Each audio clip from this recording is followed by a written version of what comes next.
Bonjour à tous. Des images insoutenables circulent depuis quelques jours et des témoignages effroyables révèlent un carnage perpétré dans un village situé dans le département du Ndonga-Menton, région du Nord-Ouest.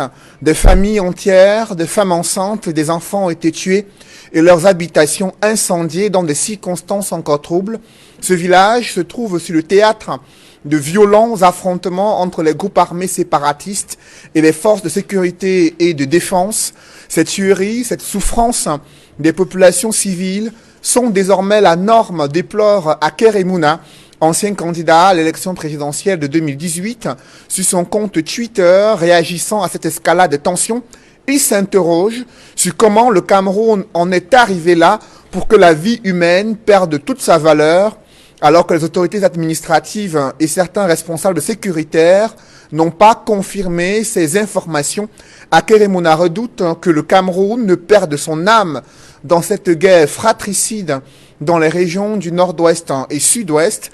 Ces inquiétudes sont fondées au regard des violences électorales enregistrées dans ces régions, selon Human Rights Watch. Au-delà, Human Rights Watch, qui constate également que les forces de sécurité et d'abord les séparatistes armés ont enlevé plus d'une centaine de personnes, incendié des biens et menacé des électeurs dans la période précédant les élections. Human Rights Watch affirme également que certaines forces de sécurité et de défense de l'État du Cameroun ont commis de nouveaux abus à l'encontre des civils et n'ont pas suffisamment protégé les populations dans les régions du Nord-Ouest et Sud-Ouest. Résultat des courses, la presse constate un fort taux d'abstention, aussi bien dans les régions anglophones que dans le reste du pays. Au-delà de la terreur des séparatistes dans le Nord-Ouest et Sud-Ouest, la nouvelle expression pense que les Camerounais des autres régions sont majoritairement et volontairement restés chez eux le 9 février 2020. Une victoire du boycott, un titre la nouvelle expression. Mutation affirme que le double scrutin a été marqué par une faible participation, des irrégularités et des violences.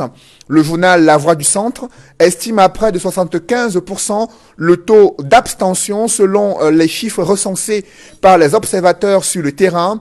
La presse internationale voit à travers cette abstention record l'influence du mouvement pour la renaissance du Cameroun, partisan du boycott en raison de la crise anglophone et du système électoral controversé.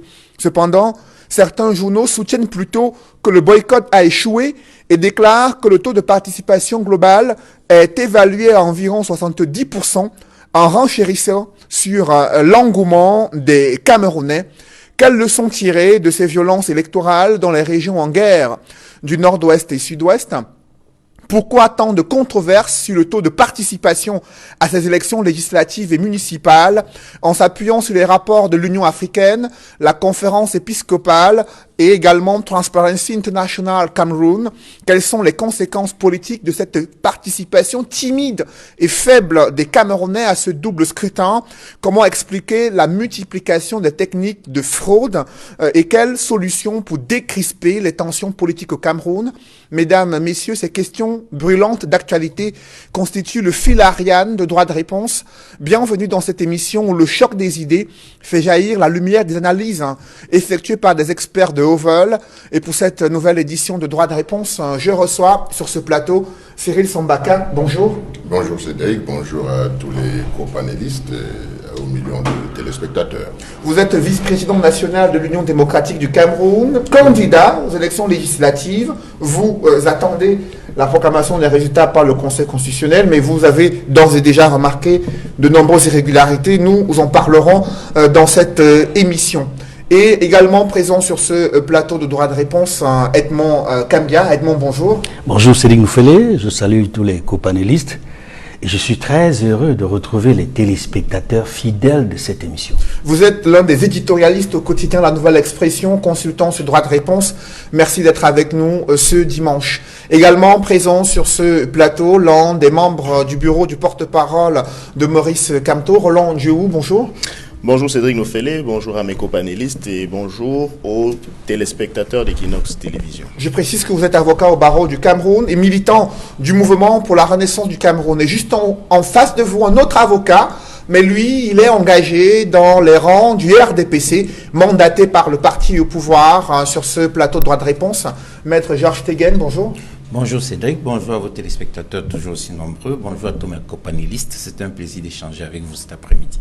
Et nous attendons un cinquième invité, Maître Emmanuel Achou, attendu sur ce plateau. Je vais commencer avec vous, Edmond Cambia, sur ces dernières scènes d'horreur dans les régions du Nord-Ouest, des images et témoignages édifiants sur de nombreux corps retrouvés dans un village situé dans le Ndongamontoum, un département de la région du Nord-Ouest, une région en guerre depuis près de 3 ans à présent. Comment réagissez-vous à cette violence qui prend de l'ampleur, notamment dans cette période électorale? D'abord, il faut dire que c'est horrible chaque fois qu'on découvre des hommes et des femmes, et surtout des femmes enceintes et des enfants qui ont été tués et jetés dans des fosses communes pendant la guerre. Et ça, ce sont un des organismes de défense des droits de l'homme, les ONG internationales, montrent qu'aujourd'hui, plus que jamais, il est important de résoudre définitivement cette crise et qu'un véritable bilan soit fait. Parce que chaque fois, quand on a eu le chiffre d'environ 3000 morts, 2000 d'abord et environ 3000 morts, c'était International Crisis Group qui parlait de 1850 morts, et de but en blanc, les autres ONG ont donné d'autres chiffres et on a stabilisé, j'allais dire entre guillemets, les chiffres au niveau de 3000 morts. C'est qu'en réalité, nous sommes à plus de 3000 morts. Certains parlent même de 12 000 morts. Et ce sont des chiffres qui frisent le génocide. Aujourd'hui, plus que jamais, la première chose à faire, c'est d'établir exactement le nombre de morts dans la crise qui secoue le nord-ouest et le sud-ouest. Les morts qui sont connus, qui ont été dénombrés par les ONG, mais également ce genre de morts tués, abandonnés dans des fosses communes. Le Cameroun n'est pas un vaste cimetière. Nous pensions que le Cameroun était un état de droit. Mais les scènes horribles auxquelles on assiste montrent que si on fouille davantage, on pourrait trouver d'autres fosses communes.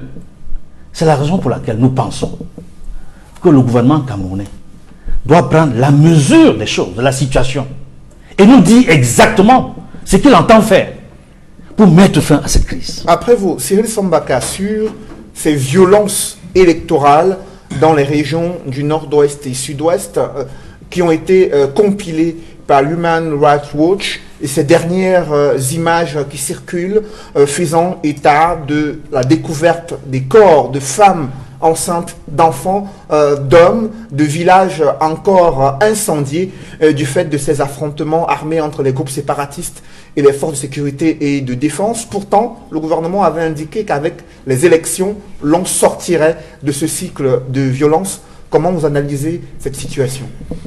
C'est une situation très triste pour nous les Camerounais de constater que nous sommes entre nous et des choses comme ça arrivent et qu'on ne ressent pas la volonté de ceux qui nous gouvernent de résoudre cette crise. Nous avons été au grand dialogue en toute bonne foi, en pensant que les Camerounais se retrouveraient pour amorcer, n'est-ce pas, une sortie de crise. Cela a commencé, mais nous nous sommes rendus compte très rapidement que le fait d'annoncer les élections dans le nord-ouest et le sud-ouest n'allait pas résoudre les problèmes du Cameroun. Ça allait les attiser parce que quand nous étions au grand dialogue national et que nous avons parlé de statut spécial, nous pensions que la zone du sud-ouest et du nord-ouest devait être une zone à part parce qu'en attendant la résolution de la crise. Mais d'où vient-il que malgré tout ce qu'on a vécu, tout ce qu'on a vu, qu'on force et qu'on aille aux élections dans le sud-ouest et le nord-ouest? Moi, je pense que la première chose que le gouvernement a fait comme une erreur très grave, c'est de vouloir faire croire que les élections pouvaient se dérouler dans le sud-ouest et le nord-ouest. Ce n'était pas possible parce que nous tous, nous avons des militants là-bas. Et en ce qui nous concerne à l'Union démocratique du Cameroun, tous nos militants ont dit qu'ils ne pouvaient pas aller aux élections dans ces conditions-là. Et le statut spécial du NOSO devrait permettre de trouver quelque chose pour que ce soit mis entre parenthèses dans le sud-ouest et le nord-ouest. Mais le ministre de l'administration territoriale a déclaré que les populations sont sorties massivement dans les régions du nord-ouest et sud-ouest pour exercer leur droit de vote dimanche dernier. S'il ne rendra pas compte aux hommes, il rendra compte à Dieu. Parce que ce qui vient de se passer dans le sud-ouest et le nord-ouest, ce qui vient de se passer dans l'ensemble du territoire, montre à souhait, et je vous le démontrerai tout à l'heure, que l'ECAM est mis entre parenthèses, l'administration territoriale a repris les choses en main. C'est la raison pour laquelle nous nous retrouvons devant des situations assez compliquées que je prendrai le temps de vous expliquer tout au long de cette émission. Parce que voilà, ce qui est important, c'est de savoir ce qui se passe. C'est de savoir comment on peut sortir de crise et d'établir les responsabilités. Parce que nous sommes dans un pays qui a besoin de paix. Nous ne sommes plus à l'ère de la colonisation. On a accusé les colons la dernière fois d'avoir génocidé le Cameroun. Mais aujourd'hui, nous sommes entre nous Camerounais et on a les mêmes comportements. Il y a un problème qui se pose. Et il faut qu'il y ait une vaste réflexion profonde parce qu'il ne faut pas que le dialogue national n'ait servi à rien. Parce qu'on a tendance à penser qu'il y a des gens dans ce gouvernement qui vont à l'encontre de la volonté même de ceux qui se sont réunis dans ce grand dialogue national. Et ça, c'est très grave. Après vous, Cyril Sambaka, Roland Dieu, sur cette violence dans les régions du nord-ouest et sud-ouest. Le gouvernement, pourtant, au soir du 9 février, soutient qu'il y a eu une participation massive des populations, des électeurs dans cette partie du Cameroun. Et quelques jours plus tard, c'est Human Rights Watch qui note de violences électorales, à la fois commises par les groupes séparatistes et certains éléments des forces de sécurité et de défense qui n'ont pas permis aux populations de sortir pour aller exercer le droit de vote. Où est la réalité dans ces différentes positions à la fois prises par le gouvernement et le constat fait par les organisations internationales? Si vous me posez la question directement comme ça, je répondrai que la vérité, la réalité, tous les Camerounais l'ont dans leur cœur, parce que on en est aujourd'hui à une situation que tout le monde peut voir lui-même. Ce n'est plus simplement une histoire de déclaration officielle ou de celle que pourraient faire des organisations non gouvernementales ou bien des organisations internationales. Tout le monde voit bien que, en fait de stabilisation, il n'en est rien. Et permettez-moi de vous dire que j'ai le cœur très serré parce que les images que vous avez indiquées tout à l'heure qui circulent dans les réseaux sociaux sont de nature véritablement à faire mal à l'âme d'un humain normal. Et les actes qui se perpètrent dans le nord-ouest et le sud-ouest, me semble-t-il, doivent... Allez-y, allez-y. Oui, merci. Les actes qui se perpètrent dans le nord-ouest et le sud-ouest, c'est au-delà de l'imaginable. Nous croyons que la question, sinon du génocide, tout au moins des crimes de guerre et des crimes contre l'humanité doit être sérieusement posée une fois qu'on a vu tout cela. Et ça, c'est ce qu'on a pu laisser fuiter, devrais-je dire. Parce que si on peut laisser voir qu'il y a ce genre d'atrocité, demandons-nous qu'est-ce qu'on a pu cacher jusque-là. Et ça aussi, ça devrait interpeller notre conscience collective en tant que peuple. Je dirais même notre capacité d'indignation collective en tant que peuple. Parce que ce qui brille beaucoup dans ce pays, c'est notre forte tendance à l'indignation sélective. Vous savez qu'on est dans un pays où le fait de tirer sur des personnes peut être banalisé et comparé à d'autres scènes de violence qui sont tout aussi condamnables, mais qui n'ont pas pour effet, par exemple, d'ôter la vie à autrui. Il faut que les Camerounais soient interpellés sur cette tendance à l'indignation sélective. Parce qu'il ne s'agit pas, et M. Kamgia l'a dit tout à l'heure, il ne s'agit pas d'une agression. Le Cameroun ne fait pas l'objet d'une agression extérieure, ne fait pas l'objet d'une colonisation, pour le moment. Nous sommes entre Camerounais, nous sommes entre frères, et on constate qu'entre frères, il y a des atrocités de cette nature-là qui sont en train d'être commises sous nos yeux. Il y a un problème sérieux de conscience à ce sujet. Et le fait d'avoir pensé que des élections et d'ailleurs des élections locales peuvent être organisées dans un contexte comme celui-là. C'est un crime supplémentaire. On aura beau dire que les électeurs sont sortis massivement. D'ailleurs, je crois que du point de vue de la communication du gouvernement de Yaoundé, vous savez que nous considérons comme un gouvernement illégitime, on aurait mieux fait de porter ce message-là par une autre personne, pas par M. Atangandi. Parce que quand vous avez quelqu'un qui a fait passer une bande de touristes d'un autre genre pour des observateurs de Transparency International, la très sérieuse Transparency International, et que cette même personne vienne vous dire des heures avant que l'organe qui est chargé d'organiser les élections lui-même ne se prononce, qu'il y a eu vote massif, vous avez le sentiment qu'il y a une manœuvre de désinformation, sinon de propagande. Parce que à quoi bon? Si il y a eu tant que ça vote massif, pourquoi se précipiter pour en parler alors que l'organe en charge des élections est là pour ça? Et M. Sambaka, le président Sambaka l'a dit tout à l'heure, l'administration territoriale démontre qu'en fait c'est elle qui est à la manœuvre, mais pas seulement l'administration territoriale, l'armée aussi. Parce que vous avez vu comme moi circuler dans les médias sociaux ces rapports sur les élections qui étaient établis sur les en-têtes des forces de l'ordre.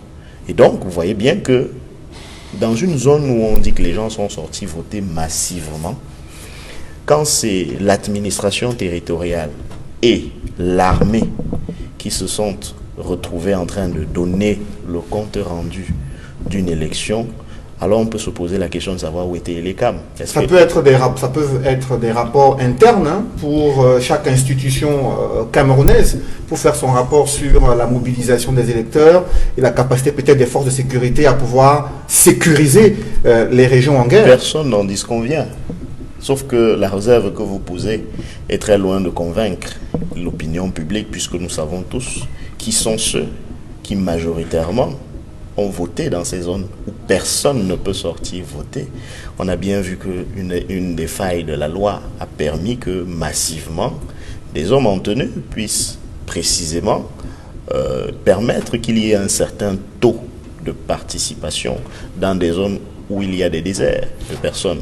Donc je crois qu'il faut qu'on tire ensemble les leçons de ce que il va falloir qu'on s'asseye et qu'on soit sincère dans la résolution de nos problèmes. Nous en parlerons dans cette émission. Je voulais juste terminer avec une illustration. Cette élection, elle a été un même fiasco qu'un précédent événement qui était le fameux dialogue national. Et vous voyez qu'en l'espace de moins de 6 mois, on a déjà enchaîné 2 mauvaises solutions pour un problème qui ne fait que perdurer, mais qui n'est pas une blague. Justement. Parce que les concitoyens perdent la vie chaque jour. Après vous, Maître Georges Teghem, les élections dans le nord-ouest et le sud-ouest, selon la presse, n'ont pas mobilisé les Camerounais en raison des tensions sécuritaires dans ces régions. Human Rights Watch l'a testé dans son rapport, signalant de nombreuses violences électorales perpétrés à la fois par ces groupes armés séparatistes et certains éléments des forces de sécurité qui étaient chargés de protéger au départ les populations. Et vous avez suivi les acteurs politiques s'interroger sur ce plateau, sur les raisons pour lesquelles le gouvernement s'est entêté à aller dans ce scrutin alors qu'il y avait menaces et périls en la demeure. Comment vous réagissez? Je dois faire observer que je suis évidemment ahuri et meurtri par les crimes que je vois dans ces régions. C'est vrai, ça fait mal, mais le gouvernement de la République n'a jamais lâché. Et puis, s'agissant du rapport de Human Rights Watch dont vous faites état, je dois vous indiquer que pour ma part, voyez-vous, Human Rights Watch a le droit de faire ses rapports, mais Human Rights Watch n'est pas le gouvernement de la République. Human Rights Watch n'est pas ELECAM. Human Rights Watch n'est pas une institution républicaine. Ils ont le droit de faire ce qu'ils veulent, mais la République a des valeurs. La République a des institutions qui sont en charge de légiférer pour les Camerounais. S'agissant maintenant de la résolution de la crise anglophone, je dois quand même faire observer ici que même si nous sommes tous ahuris, reconnaissons que le gouvernement de la République depuis 2016 a déployé une batterie de mesures pour régler cette crise. Et lorsque l'on rattache la crise aux élections, ça m'embête, parce que la crise a commencé en 2016.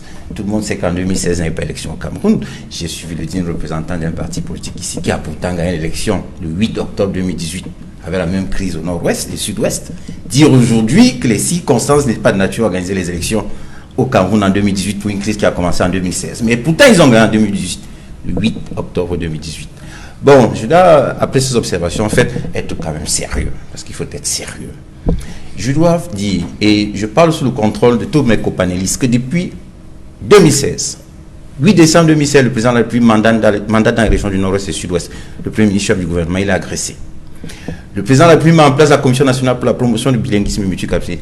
Ça ne marche pas. Le président de la République convoque ici, ou alors fait venir au Cameroun les représentants des organisations internationales, francophonie, Commonwealth, au commissaire des Nations Unies aux droits de l'homme, et une série d'organisations qui viennent pour nous accompagner à régler la crise. Monsieur Sam Baka, qui aujourd'hui dit que le gouvernement n'a rien fait alors qu'il a tempêté pendant longtemps qu'il fallait le grand dialogue. Le grand dialogue a été convoqué.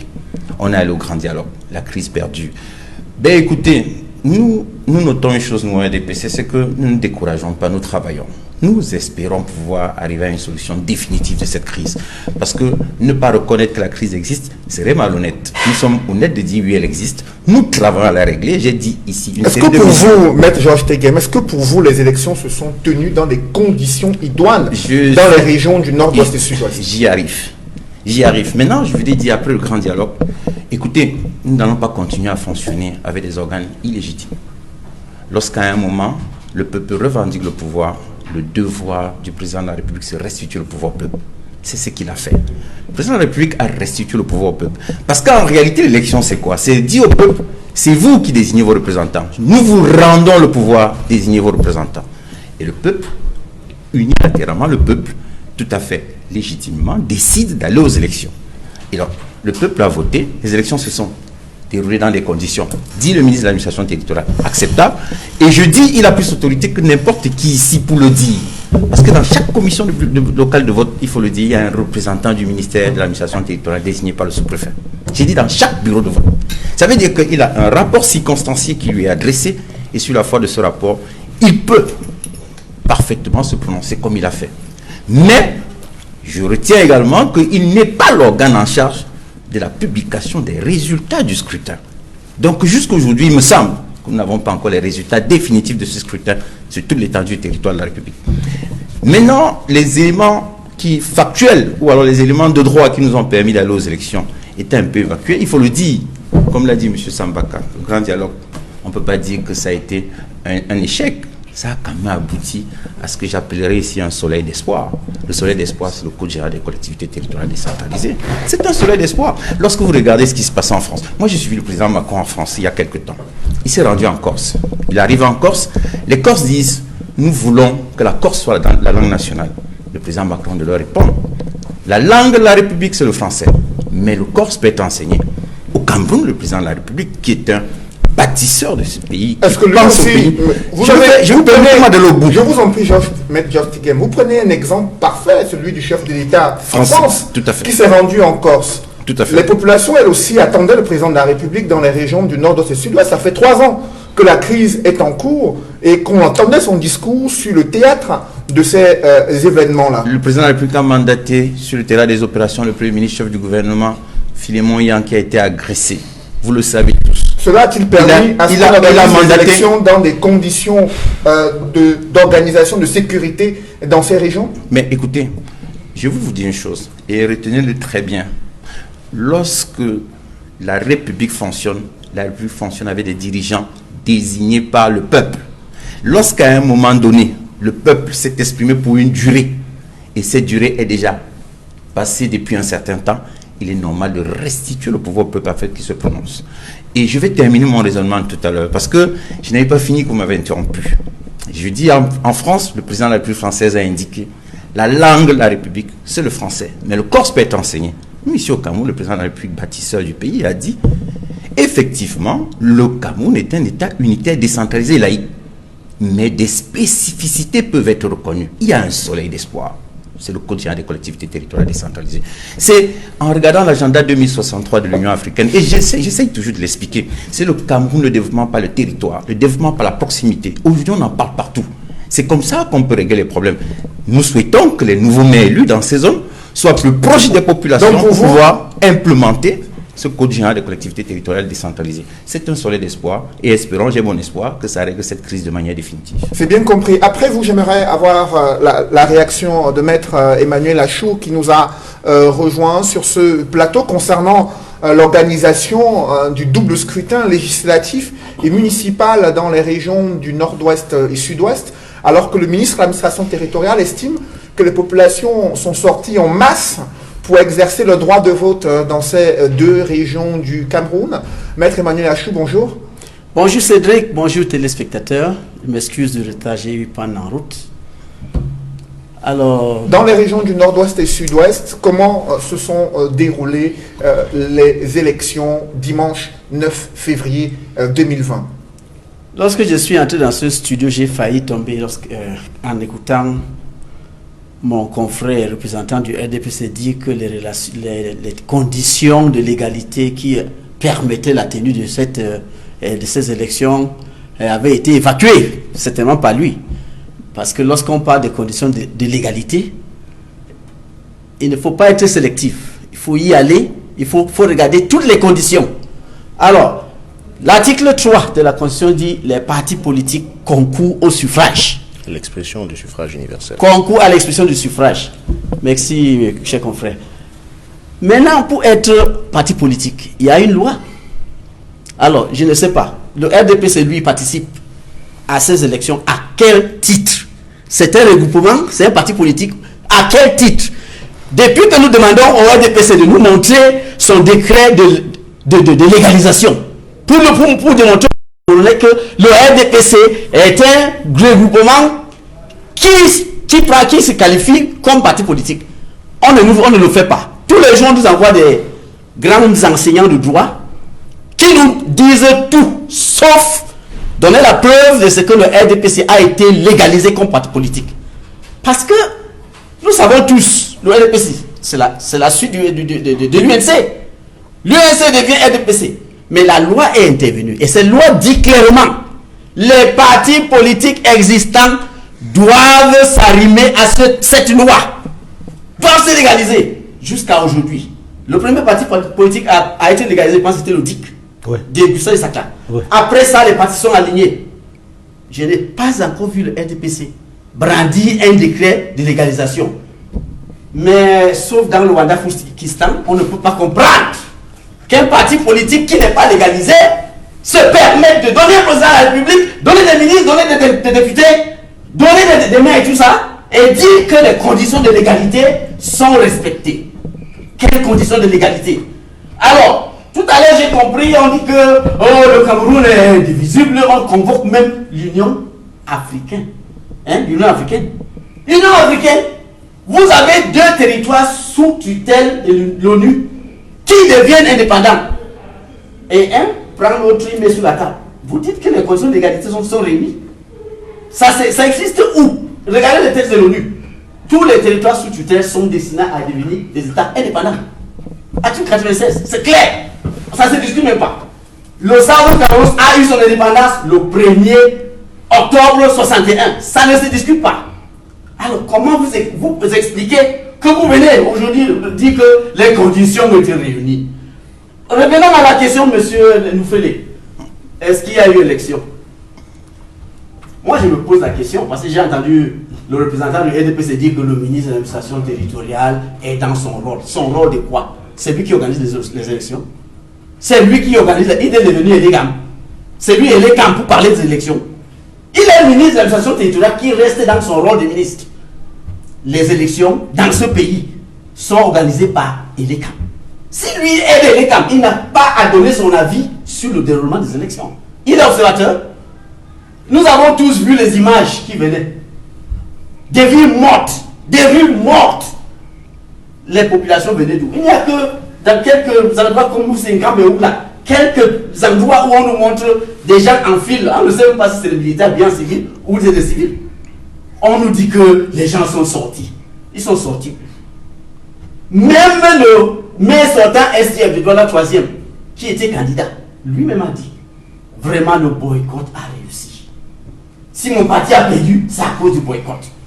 Nous parlons de Douala. Combien de fois dans le sud-ouest et le nord-ouest où les indépendantistes ont dit qu'il n'y aura pas d'élection. Mais pourtant, le gouvernement a déployé des gendarmes à la fois dans le nord-ouest et le sud-ouest pour rassurer les populations sur la sécurité qui devait être de mise durant cette journée du 9 février. Vous avez, Equinox a aussi déployé des reporters sur le terrain. Je ne sais pas si un seul de vos reporters a montré les soldats ou les gendarmes dans le sud-ouest ou le nord-ouest qui étaient en activité. Moi, je n'ai vu personne. On se demandait même, ils sont partis où ce jour du scrutin? Parce qu'ils étaient censés être là dehors pour assurer la sécurité des biens et des personnes. Moi, je n'en ai pas vu. Peut-être que le RDPC a vu. Moi, je n'ai pas vu. Ils étaient censés être là. Mais pour vous montrer que même Elégam savait que les gendarmes et les militaires qu'on a envoyés ne pourront rien, ils ont créé des centres regroupés de vote. Alors, dites-moi, le ministre est congolais, quitte Kogne pour aller à Kumba. Il a subi des tirs nourris qui ont causé la mort des militaires qui étaient dans le char où il était. Ça, c'est un ministre. Et le citoyen ordinaire, le citoyen lambda qui n'a pas de voiture blindée, lui fait comment? Comment pouvez-vous imaginer que dans ce genre de circonstances, où un ancien ministre était obligé d'amener dans le blindé, malgré ça, on a tiré sur lui jusqu'à tuer quelqu'un? Vous croyez que les citoyens qui n'ont même pas de parapluie pour se protéger contre le soleil vont aller aux élections? En tout cas, nous, on n'a pas vu. Je n'ai pas vu de policiers, je n'ai pas vu de gendarmes dehors, je n'ai pas vu de militaires dehors, et je n'ai pas vu la population dehors. Je prends Fritz Ngoka et Koké. Candidat SDF, je pense, pour la FACO. Même chose. Fritz a dit qu'à cause du boycott par la population, les gens qui devaient voter pour lui n'ont pas voté. Voilà un candidat sur le terrain qui a dit la population a boycotté, je n'ai pas eu les gens pour voter pour moi. En regard de ce tableau que vous venez de décrire, Cyril Sambaka, comment expliquer donc que le gouvernement, lui, parle de participation massive dans le nord-ouest et le sud-ouest, alors que des faits relayés et présentés à l'opinion publique font état d'un fort taux d'abstention dans ces régions anglophones? Moi, je pense que le gouvernement pouvait penser, puisqu'ils ont organisé les élections au sud-est et au nord-ouest, ce qui n'était pas déjà normal, au vu de la situation qui prévaut là-bas, et au vu du statut spécial. Je vous l'ai dit tout à l'heure. Mais ce gouvernement gagnerait, n'est-ce pas, à essayer de se donner une image où on peut commencer à lui faire confiance. Malheureusement, il a choisi le mauvais chemin. Le mauvais chemin, c'est que tout le monde sait qu'il n'y a pas eu élection dans le sud-ouest et le nord-ouest et qu'il ne pouvait même pas avoir élection. Alors, moi, je ne pense pas que ce serait une mauvaise chose de reconnaître qu'on s'est trompé. Le gouvernement s'est trompé en organisant des élections dans le sud-ouest et le nord-ouest. Et il était averti. Et ça coûte des morts au quotidien. Et on sent une réescalade au moment où les populations même du sud-ouest et du nord-ouest pensaient qu'il y a quelque chose qui est en train de se profiler. Un dialogue qui pouvait aboutir à un consensus. Malheureusement, on voit cette escalade revenir. Et quand cette escalade revient, c'est encore plus sanglant. C'est donc de se dire qu'on ne gagne pas la guerre contre soi-même. Il s'agit du Cameroun. Il s'agit des Camerounais. Donc, si le gouvernement s'est trompé sur des approches, ils doivent demander pardon. Ils doivent tout faire pour que les choses reviennent à la normale. Et cela est possible. Parce que je ne pense pas qu'il y ait un problème sans solution. Il y a toujours des solutions. Le vrai problème au Cameroun, c'est que l'administration n'a jamais compris que nous ne sommes plus au temps de la colonisation. Et que la parole de l'administration tout le monde devrait la subir. Non. Les Camerounais ne pourront pas continuer à vivre comme ça. Ça a commencé au sud-ouest, au nord-ouest, on a eu l'impression que c'était seulement au sud-ouest et au nord-ouest. Aujourd'hui, ça touche tout le Cameroun entier. Tout le monde le sait. Mais le gouvernement continue à s'entêter. Il faut résoudre ce problème. Parce que si vous ne pouvez pas résoudre... Qu'est-ce qui touche toutes les autres régions du pays en dehors des régions anglophones? Je veux dire que, n'est-ce pas, cet exode, l'économie du Cameroun est par terre. Il faut le dire. l'économie du Cameroun est par terre. Si on ne le dit pas, parce qu'il y a des gens qui ont encore de l'argent qu'ils ont mis de côté, mais vous voyez très bien que ça ne va pas. Ça ne va pas. Même si on y arrivera, parce que même ces élections qui se sont passées dans la partie francophone du Cameroun, la stratégie qu'ils ont utilisée, c'était de faire aussi ne pas voter les gens, parce que ça leur coûterait cher.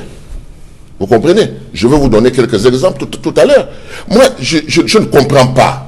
Je ne comprends pas qu'on soit dans un pays et on voit ce qui se passe. Et on a l'impression qu'on va, avec l'usure du temps, résoudre ce problème. Ce n'est pas possible. Ce n'est pas possible de résoudre le problème du sud-ouest et du nord-ouest avec le temps. Ce n'est pas possible. Ça va continuer et puis nous on passera, la crise va perdurer.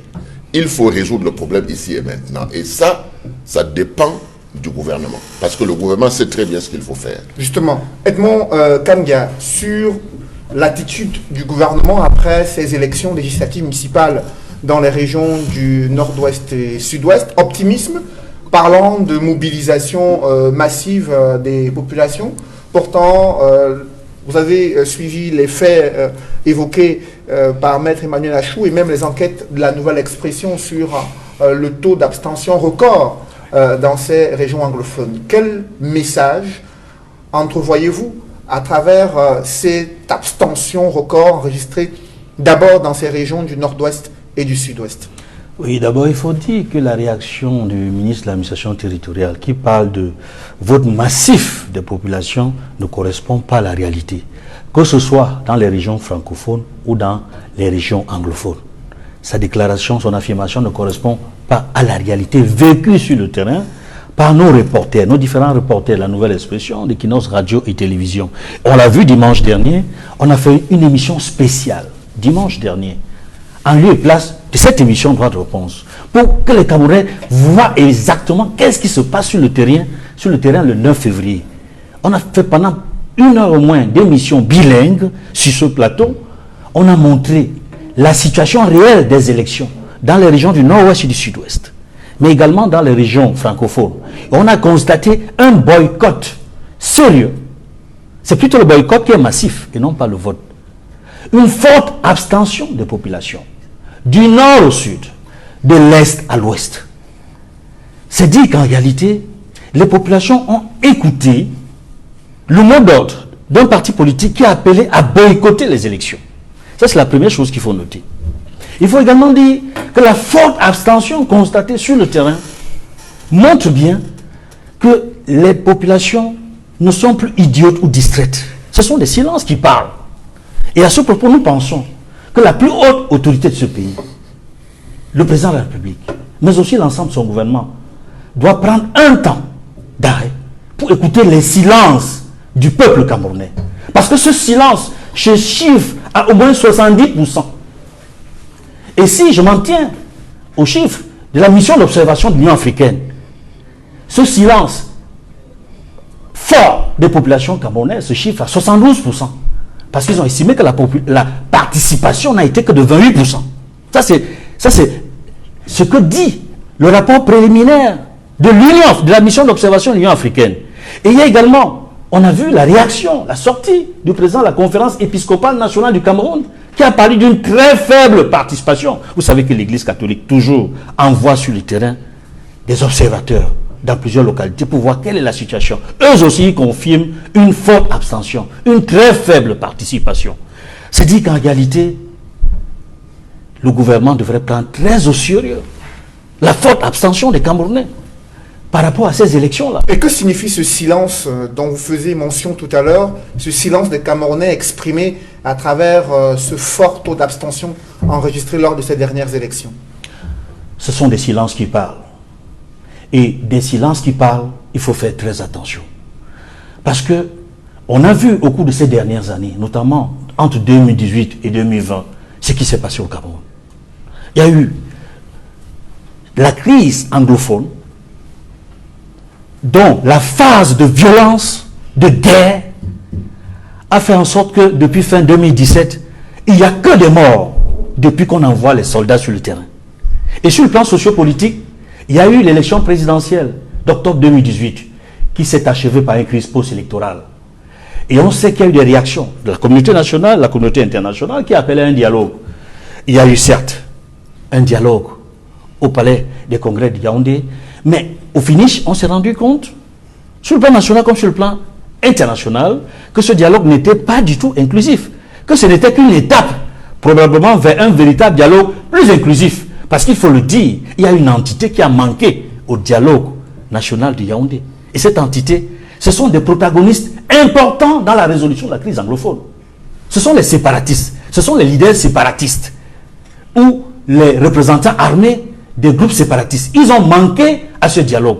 Tant que leur point de vue n'est pas pris en compte, on ne peut pas résoudre ces crises. Maintenant, restons sur l'aspect sociopolitique pour comprendre les silences des populations. Je l'ai dit tantôt, c'est du nord au sud, de l'est à l'ouest, qu'il y a eu une forte abstention. Je dis dans les tréfonds du sud, à Ebolova, Sarmelima, beaucoup de populations ne se sont pas gênées pour aller voter, y compris Sarmelima, où il y a eu quelque temps, on a assisté à des émeutes de la faim.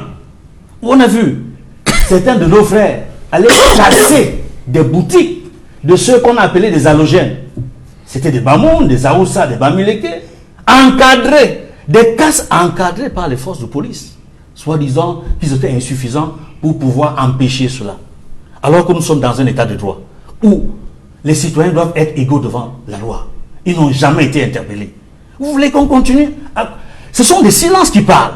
Quand même ceux qui ont commis de tels actes de vandalisme disent que nous restons chez nous, nous n'allons plus aux élections parce qu'on ne croit plus à ces autorités. Ils n'ont plus aucune légitimité pour parler en notre nom. Cela signifie qu'il y a véritablement péril en la demeure et qu'il faut tirer les leçons, les véritables leçons de ce boycott. Il y a certains journaux, par contre, qui estiment que le boycott a échoué, Maître Roland Duhoux, sachant que le MRC en a fait sa campagne durant ces dernières semaines à travers le Cameroun et à l'international, d'autres journaux camerounais soutiennent que le boycott a échoué.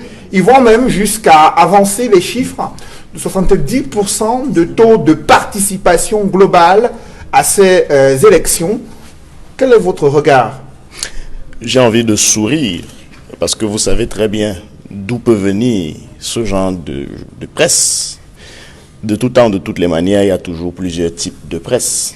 Il y a celle-là qui, du temps de Hitler et Goebbels, il y avait la presse, vous savez.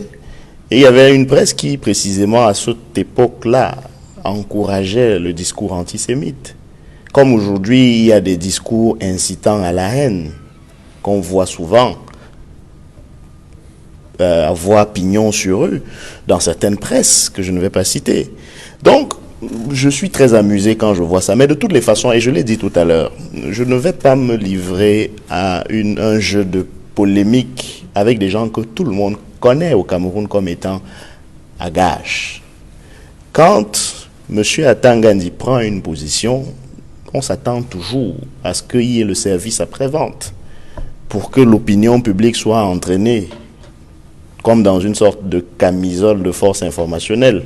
Et vous verrez que c'est toujours les mêmes. Vous verrez que c'est toujours les mêmes journaux, vous verrez que c'est toujours les mêmes médias globalement. Donc, pour moi, ce n'est pas un événement, c'est un non-événement. Par contre, ce qui est un événement pour moi, c'est que je dois préciser une chose.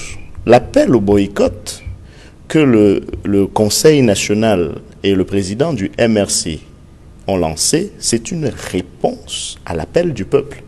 C'est le peuple qui a fait savoir majoritairement que nous ne pouvions pas, pour deux raisons au moins, cautionner une farce électorale comme celle qui devait se dérouler le 9 février.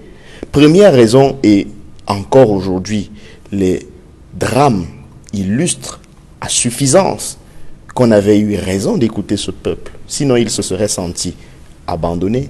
Sinon, on aurait acté de fait la partition du Cameroun. Parce que quand on dit qu'on n'aurait pas dû organiser les élections dans le nord-ouest et le sud-ouest, j'ai envie de me poser la question de savoir si on pouvait, dans ces conditions-là, s'abstenir d'en organiser dans le nord-ouest et le sud-ouest et quand même l'organiser ailleurs. Si la réponse à cette question c'est oui, ça veut dire que nous avons acté la sécession du Cameroun. Nous avons acté le fait qu'il Il y a un Cameroun où on fait les élections et un autre Cameroun où on peut attendre de les faire en son temps. Ce qui n'est pas un bon message. Mais je me pose encore simplement des questions. Je vais également dire que, à côté de cet appel du peuple, il y a la question de la confiance. Nous sommes dans une société qui n'a pas confiance en l'État. Et vous n'allez pas faire ce reproche-là au peuple, parce que c'est à l'État de créer les conditions pour qu'on lui fasse confiance. Ce n'est pas au peuple de s'efforcer d'avoir des raisons de faire confiance à l'État. Mais le gouvernement a indiqué que le processus électoral est crédible, que toutes les mesures ont été prises C'est bien ce pour genre de... permettre aux acteurs politiques d'être engagés dans une compétition électorale transparente aux yeux du gouvernement. C'est bien ce genre d'argument qui renforce la fracture. Quelqu'un vous dit « j'ai mal » et vous lui dites « moi j'ai tout fait pour que tu n'aies pas mal, donc si tu as mal c'est ton problème ». Non, quand on a mal, quand on vous dit qu'on a mal, on demande où est-ce qu'il y a la douleur et on essaye ensemble de trouver la solution. On ne dit pas de toutes les manières, il se plaindra toujours. Moi, j'ai fait ce que j'avais à faire. C'est un problème lié à la conception que ceux qui nous dirigent ont de ce que mon confrère aime bien appeler la République et la République des valeurs. Je crois que la vérité, c'est que leur République brille par une vacuité axiologique mémorable. C'est une république qui n'a aucune valeur précisément. Parce que si cette république avait un sens, on n'entendrait pas les responsables politiques justement avoir des propos comme ceux que vous avez rapportés. Si la république a un sens, le sens que lui ont donné ceux qui se sont battus pour avoir la déclaration des droits du citoyen, ils devraient savoir que la première institution dans une république, c'est le citoyen. Parce qu'il a des droits en tant que citoyen. Le citoyen est une institution comme le président de la République en est une autre. Donc je suis d'accord avec ceux qui disent qu'il faut respecter les institutions. Mais respectons-les toutes, à commencer par celle qui est la fondamentale des institutions, le citoyen, qui a le droit de s'exprimer. Même pour dire qu'il veut la séparation, il a le droit de le dire. Il n'a pas le droit de prendre les armes, certes, mais il a le droit de s'exprimer. On a le devoir d'entendre son discours, même ses silences. Vous savez que dans ce pays, on a pris de l'argent public pour financer l'édiction d'une thèse de doctorat sur le sens qu'on pouvait donner au silence présidentiel. Donc, je suis très heureux d'apprendre que les silences peuvent parler quand ils sont présidentiels. J'invite les mêmes, aujourd'hui, à se pencher sur les silences citoyens et les silences populaires. Parce que quand il y a silence, cela peut être éloquent. Il y a des silences éloquents, il y a des silences tonitruants. Et sur ces taux d'abstention, quelle est votre analyse? Quel message, selon vous, les populations souhaitent envoyer? Je resterai dans ma formule. Le silence, l'abstention éloquente de cette élection, c'est un message qui est lié à la confiance.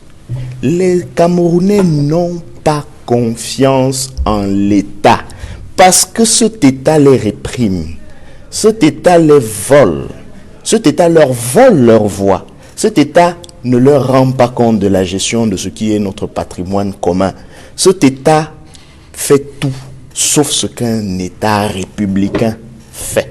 Et c'est pour ça que je parle de vacuité axiologique, vide de valeur. Sinon, il faudrait qu'on repense à s'entendre au préalable sur ce que nous entendons par démocratie, par état de droit, bref, par république. Parce que au RDPC, l'illustration de la vacuité de valeur, la vacuité axiologique dans le sens qu'on pourrait donner à la démocratie ou à la république, c'est qu'on fait des élections qui ne concourent pas à l'expression du suffrage universel. Et ça, tout le monde le sait. Même les sourds, les muets et les aveugles. Tout le monde sait au Cameroun que voter, si ça vous intéresse, mais les résultats qui seront publiés peuvent n'avoir rien à voir avec ce sorti des urnes. Abstenez-vous même. Même l'abstention risque d'être fraudée. Vous imaginez à quel point vous voyez les sommets qu'on atteint en termes de perte de confiance? On ne vole pas seulement l'expression positive du suffrage, c'est-à-dire le vote. On vole aussi l'expression négative d'un suffrage à travers des déclarations hasardeuses, prématurées, comme celle d'un ministre de la place, qui pense qu'avec le pouvoir du verbe qui s'est désacralisé, il peut, comme cela, remettre en cause la vérité que tous les Camerounais ont vue. Vous voyez qu'on est dans la logique de la mythocratie, la gouvernance par le mensonge. Et le pire, c'est que comme le disait le professeur Ebenezer Ndjomwele, c'est la théorie du charlatan qui se trompe lui-même finalement. C'est-à-dire qu'au départ, il est convaincu de ce que la formule qu'il propose à ses clients est une formule qui n'a aucun sens. Au départ, il en est convaincu. Sauf qu'il y a des retours qui finissent par lui faire croire que ça a marché. Et du coup, lui qui était au départ convaincu de ce qu'il n'avait que de la poudre de perlimpinpin, commence lui-même à croire à son enfumage. Et c'est de ça qu'il est question dans ce pays. Et après vous, la mission d'observation électorale de l'Union africaine a fait une observation préliminaire sur cette campagne de boycott menée par le MRC, Maître Georges Tegem. L'Union africaine relève dans son rapport sur ces élections qu'il y a une campagne menée par un parti politique, à savoir le MRC, qui décide de boycotter ces élections du fait que le système électoral n'est pas équitable et ne favorise pas des élections transparentes. L'Union africaine regrette le fait qu'il n'y ait pas eu un consensus au préalable sur l'organisation de ces élections et que cela a impacté sur la participation des Camerounais à ce double scrutin. Est-ce que vous partagez cette analyse faite par la mission d'observation électorale de l'Union africaine? Écoutez, au RDPC, nous sommes des démocrates. Chacun a le droit de dire ce qu'il veut. L'Union africaine a le droit d'avoir une opinion. C'est une opinion comme beaucoup d'autres. J'ai écouté tout à l'heure mon confrère du MRC. Vous savez, il y a des choses que j'entends parfois sur les plateaux. J'ai envie de me taire. Mais il faut quand même répondre. Quelqu'un vous dit, une certaine presse, écoutez le mépris avec lequel il traite cette presse. Tout simplement parce qu'elle n'a pas le même avis que lui. Ouais, RDPC, nous ne faisons pas ça. Vous n'avez pas l'Union africaine, vous m'avez entendu, je vous dis non. C'est une opinion, en démocratie, ils ont le droit d'opiner. Au RDPC, nous sommes des démocrates. Nous respectons chacun, nous respectons les valeurs. J'ai écouté tout à l'heure mon confrère, et là, c'était grave. Il vous dit que c'est le peuple qui est souverain. Et il dit que le MSC a boycotté à la suite d'un appel du peuple. Vous voyez, un parti politique qui se prononce à la place d'un peuple déjà souverain et dit que c'est le peuple qui a dit. À quelle occasion? Vous lui avez donné quelle occasion de s'exprimer, chers confrères? Vous savez, quand on est devant les plateaux, moi je suis parfois embêté d'être obligé de répondre. J'ai entendu tout à l'heure même le grand frère Chou. Il dit que la loi de 90/056 dit que les partis politiques doivent être légalisés. Le RDPC est né en 85. Il sait mieux que moi que la loi ne dispose que pour l'avenir. C'est-à-dire que la loi de 90 dispose pour l'avenir. Il le sait, et mieux que moi. Et tout à l'heure, il a même évoqué le cas d'un ministre, John Ebongolais. Moi, je ne sais pas. Ce monsieur est très souffrant. Je ne sais même pas où il a vu, lui. Et puis, il a même parlé d'un autre État. On parle du Cameroun, il parle de 2 États à la télévision. Moi, ici, je parle du Cameroun. Monsieur, en droit international, il y a un mécanisme, la reconnaissance d'État. Si vous pouvez me dire ici quel pays a reconnu cet État que vous me présentez à la télévision. Moi, je suis Camerounais. Pour moi, le Cameroun contient le nord-est et le sud-ouest. Et pour moi, les valeurs qu'il faut défendre sont des valeurs de république, les valeurs d'un Cameroun uni. J'ai écouté l'Église catholique, je suis d'accord, mais le Cameroun a dans le préambule de la Constitution pris 1215, c'est-à-dire la Magna Carta. La Magna Carta, c'est la laïcité. Moi, je ne sais pas. L'État camerounais est laïque. Il faut que ce soit sûr. Maintenant, l'Église a le droit d'avoir une opinion. Comme l'Union africaine a le droit d'avoir une opinion. Comme une presse a le droit d'avoir une opinion. C'est la démocratie. J'aimerais préciser que la conférence épiscopale a présenté les faits rapportés par ses observateurs à travers les différentes régions où ces observateurs étaient durant les élections. L'Union africaine également, à travers sa mission d'observation électorale, rapporte les faits concernant une campagne de boycott menée par un parti politique qui a posé le problème d'un système électoral qui n'est pas favorable à des élections transparentes et déplore le fait qu'il n'y a pas eu un consensus entre les principaux acteurs politiques sur la question du système électoral. Je vous pose la question. Oui. Maître Georges Tegem. Oui. Pourquoi le RDPC, parti au pouvoir, refuse d'aller vers un consensus politique? Est-ce que c'est ça, selon vous, qui a favorisé ce faible taux de participation à ces élections, comme le relève à la fois la conférence épiscopale, l'Union africaine et Transparency International Cameroun? Cédric, je te répète ce que je t'ai déjà dit. Vous savez, en 1998, le Premier ministre Lionel Jospin avait signé avec l'Iran un contrat avec une société russe pour exploiter le pétrole iranien. Les États-Unis ont réagi en disant qu'il y avait un embargo. Il a dit, si les Américains peuvent légiférer pour eux, ils ne sauraient le faire pour la France. Si l'Union africaine, si le MRC, si l'Église catholique a le droit d'opiner sur le Cameroun, c'est ce que je dis et je martèle, il ne constitue pas une institution républicaine. Au Cameroun, il y a des institutions qui existent et qui fonctionnent. Le Cameroun a confié le processus électoral à l'ECAM. Quand je dis le Cameroun, c'est l'Assemblée nationale, c'est-à-dire l'expression du suffrage universel. C'est ça la démocratie, c'est ça les valeurs de république dont parlait tout à l'heure mon cher et estimé confrère. Est-ce que ces silences évoqués par Edmond Kandia et Roland Djehou vous parlent? Cette absence des Camerounais dans les urnes durant toute la journée, l'après-midi du dimanche 9 février, est-ce que ça vous parle? Effectivement, RDPC, nous sommes les plus attentionnés aux problèmes de la République. Nous sommes, en ce moment en tout cas au pouvoir, nous sommes attentionnés aux problèmes de la République et nous les adressons. Lorsque les problèmes se posent, nous essayons de les solutionner. Nous n'avons pas la prétention à la perfection, mais nous essayons de travailler, produire, pour que les Camerounais se sentent bien chez eux. Sinon, on a mis en place le principe pour combler le déficit énergétique. Quand le président de la République a pensé, l'a conçu, les pays étrangers viennent chez nous se former, c'est parce qu'on sait qu'il y a des déficits énergétiques, on sait qu'il faut les combler, on sait qu'il y a des problèmes de route, qu'il y a des problèmes d'éducation, des problèmes de santé. Nous essayons de les régler au fur et à mesure en fonction des priorités. Nous n'avons pas la prétention à la perfection. Vous avez parlé de consensus sur le processus électoral, M. Noufélé. Je suis un peu embêté lorsque vous parlez de consensus. On est en démocratie, il y aura toujours des gens pour dire non. Simplement, nous allons avec la majorité. Si quelqu'un estime qu'il a la majorité, mais nous avons rendu le pouvoir au peuple. On avait même perdu la mairie de la troisième. Et jusqu'aujourd'hui, on n'a pas les résultats. Nous avons dû cravacher comme des cons parce qu'il fallait la reconquérir. Nous, pour reconquérir, nous travaillons. Et c'est ce que nous demandons à chacun de faire. Les règles sont les mêmes pour toutes. Il n'y a pas de règles différentes pour le RDPC et pour un autre parti politique. Donc je suis du RDPC. Vous estimez que le système électoral, lui, il est favorable à un scrutin transparent qui permet l'émergence des forces politiques et que les voix exprimées par les Camerounais sont réellement celles qui sont rendues publiques lors de la proclamation des résultats? Pour le résultat au Cameroun est crédible et fidèle. Maintenant, dire que l'ECAM est parfait, non.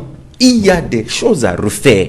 Puisque moi-même qui suis du RDPC, quand on me demande de déposer mon dossier dans un certain délai, j'en souffre puisqu'il faut aller ici, il faut... Et puis, écoutez, il y a même un problème, notamment le problème de la déclaration, le papier des impôts. Vous savez qu'il y a un anachronisme, ça veut dire qu'il faut refaire le texte, puisque le texte parle de certificat non-opposition et maintenant on délivre l'attestation de non-redevance. Il y a un anachronisme des textes, c'est vrai. Nous allons corriger. C'est la République, hein, c'est la République. Comment faut-il corriger? Comment faut-il corriger? On va corriger avec l'Assemblée qui sera élue. Les Camerounais ont choisi leurs dirigeants. Nous avons donné le pouvoir au peuple. Justement. Même l'ECAM estime qu'il faut revoir le code électoral. Tous les acteurs estiment qu'il faut revoir le code électoral. Ce sera fait, mais pour le faire, on va au Parlement, c'est une loi. On ne fait pas ça sans que l'Assemblée soit convoquée. Depuis 2018, qu'on demande au gouvernement camerounais après la présidentielle. Le Cameroun a des priorités. La dernière élection présidentielle. Le Cameroun a des priorités. La première priorité, c'est la région de la crise du Nord-Ouest. La deuxième, il fallait d'abord donner le pouvoir au peuple, comme on l'a fait. Ils se sont exprimés, attendant les résultats. Vous l'avez dit, Maître Georges Tegen. Alors, avec Cyril Sambaka, vous avez suivi Maître Georges Tegen qui estime que le système électoral est assez crédible au Cameroun et que les résultats issus des urnes sont les voix exprimées par les Camerounais. Vous qui avez participé à ces élections législatives et municipales, qui avez assisté au dépouillement des bulletins de vote jusqu'à la proclamation des résultats pour ce qui concerne les municipales, est-ce que vous pouvez nous confirmer ici que ce scrutin qui vient de s'achever s'est déroulé dans les conditions idoines de transparence et de crédibilité des élections au Cameroun? Oui, pour ceux qui ne savent pas comment les élections se sont déroulées, qui ne savent pas comment les élections se sont toujours déroulées au Cameroun. Il y a ce qui est légal, bon, il y a le code électoral, mais il y a au-delà du code électoral des choses, des manœuvres qui se passent et qui font en sorte que les urnes ne disent jamais ce que les citoyens ont dit. Alors, je vais dire d'abord, je voudrais revenir un peu sur le taux d'abstention. Moi, j'ai assisté à ces élections. J'ai failli ne pas voter. Pourquoi? Et je vais vous dire pourquoi, et beaucoup de Camerounais avec moi. Je suis arrivé à mon bureau de vote, il n'y avait pas mon nom sur la liste, qui était supposé avoir 400 et poussières de noms. Il n'y avait pas mon nom. Alors, je ne pouvais pas comprendre que mon bureau de vote habituel, qu'il n'y ait pas mon nom. Donc, je suis entré. Et le monsieur qui tenait le fichier, je lui ai dit, ça c'est mon bureau de vote, pourquoi il n'y a pas mon nom là-dehors? Il a ouvert le registre et il y avait mon nom là-dedans. Donc, je crois qu'à Douala 2e, ils ont été mieux organisés. Et ils ont des preuves matérielles que les noms qui étaient affichés ne correspondaient pas au nombre d'inscrits dans les bureaux de vote. Ça veut dire que si vous avez 500 inscrits, vous pouvez arriver devant la porte et vous trouvez 250. Comment ont-ils été sélectionnés? Ce qui est sûr, c'est que vos observateurs ont dû comprendre que dans les centres de vote, il y a beaucoup de gens qui ne retrouvaient pas leur nom et qui repartaient. Moi, j'ai eu le réflexe, n'est-ce pas, d'entrer dans le bureau de vote et dire c'est pas possible que moi qui suis habitué à ce bureau de vote, j'ai ma carte électorale et je ne peux pas voter. Donc on a ouvert le registre et puis on a retrouvé mon nom dedans. Alors, tout le monde n'est pas Sambaka. Vous savez comment sont les Camerounais? Les Camerounais n'insistent pas. Donc il y a beaucoup de gens qui sont arrivés dans les bureaux de vote et qui n'ont pas pu voter tout simplement parce que leur nom n'était pas affiché. Vous regardez d'abord votre nom. Oui. Quand vous avez votre nom, vous entrez donc pour pouvoir voter. Alors quand votre nom n'est pas là, vous commencez à chercher dans tout le centre, vous vous fatiguez et vous repartez. Il y a eu ce problème. Il y a surtout le problème de boycott. Le boycott que le MRC a lancé, il l'a fait intelligemment. C'est-à-dire, il a mélangé avec le sud-ouest et le nord-ouest. C'est pour cette raison que je vous disais tout à l'heure que le sud-ouest et le nord-ouest n'étaient pas obligés. Le gouvernement n'était pas obligé de faire des élections là-bas. Parce qu'on ne peut pas faire des élections là où on ne peut pas faire des élections. Le sud-ouest et le nord-ouest, on ne peut pas faire des élections là-bas. Alors, parler de scission, je dis non. Je dis que le nord-ouest et le sud-ouest ont eu une consécration de statut spécial au grand dialogue. Qu'est-ce qu'on met dans le statut spécial? C'est à discuter entre le gouvernement et le sud-ouest et le nord-ouest. Vous comprenez? Parce que l'ensemble du Cameroun a orienté vers un statut spécial. Maintenant, ce statut spécial doit être défini entre le nord-ouest, les populations du nord-ouest, du sud-ouest et le gouvernement du Cameroun. C'est là où on doit trouver une solution. Cette solution n'est pas trouvée. Mais on a forcé, on a mis. Deuxièmement, je dois vous dire, toujours dans mes investigations le jour des élections, je me suis rendu compte que Elekam était là pour accompagner l'administration territoriale. Comment? Mais parce que dans les bureaux de vote, ceux qui dictaient la loi, c'était les représentants du sous-préfet. Ils s'en foutaient éperdument de Elekam. Quelle était leur attitude dans ces bureaux de vote? Mais moi, je suis entré dans des bureaux de vote pour régler un certain nombre de choses. Je me suis confronté à qui? À l'administration territoriale. Ce n'était pas à Elekam. Elekam était là. Elekam me donnait raison et l'administration territoriale disait non. Alors là, Paul Biya, président de la République du Cameroun, n'était pas un candidat aux élections municipales et législatives.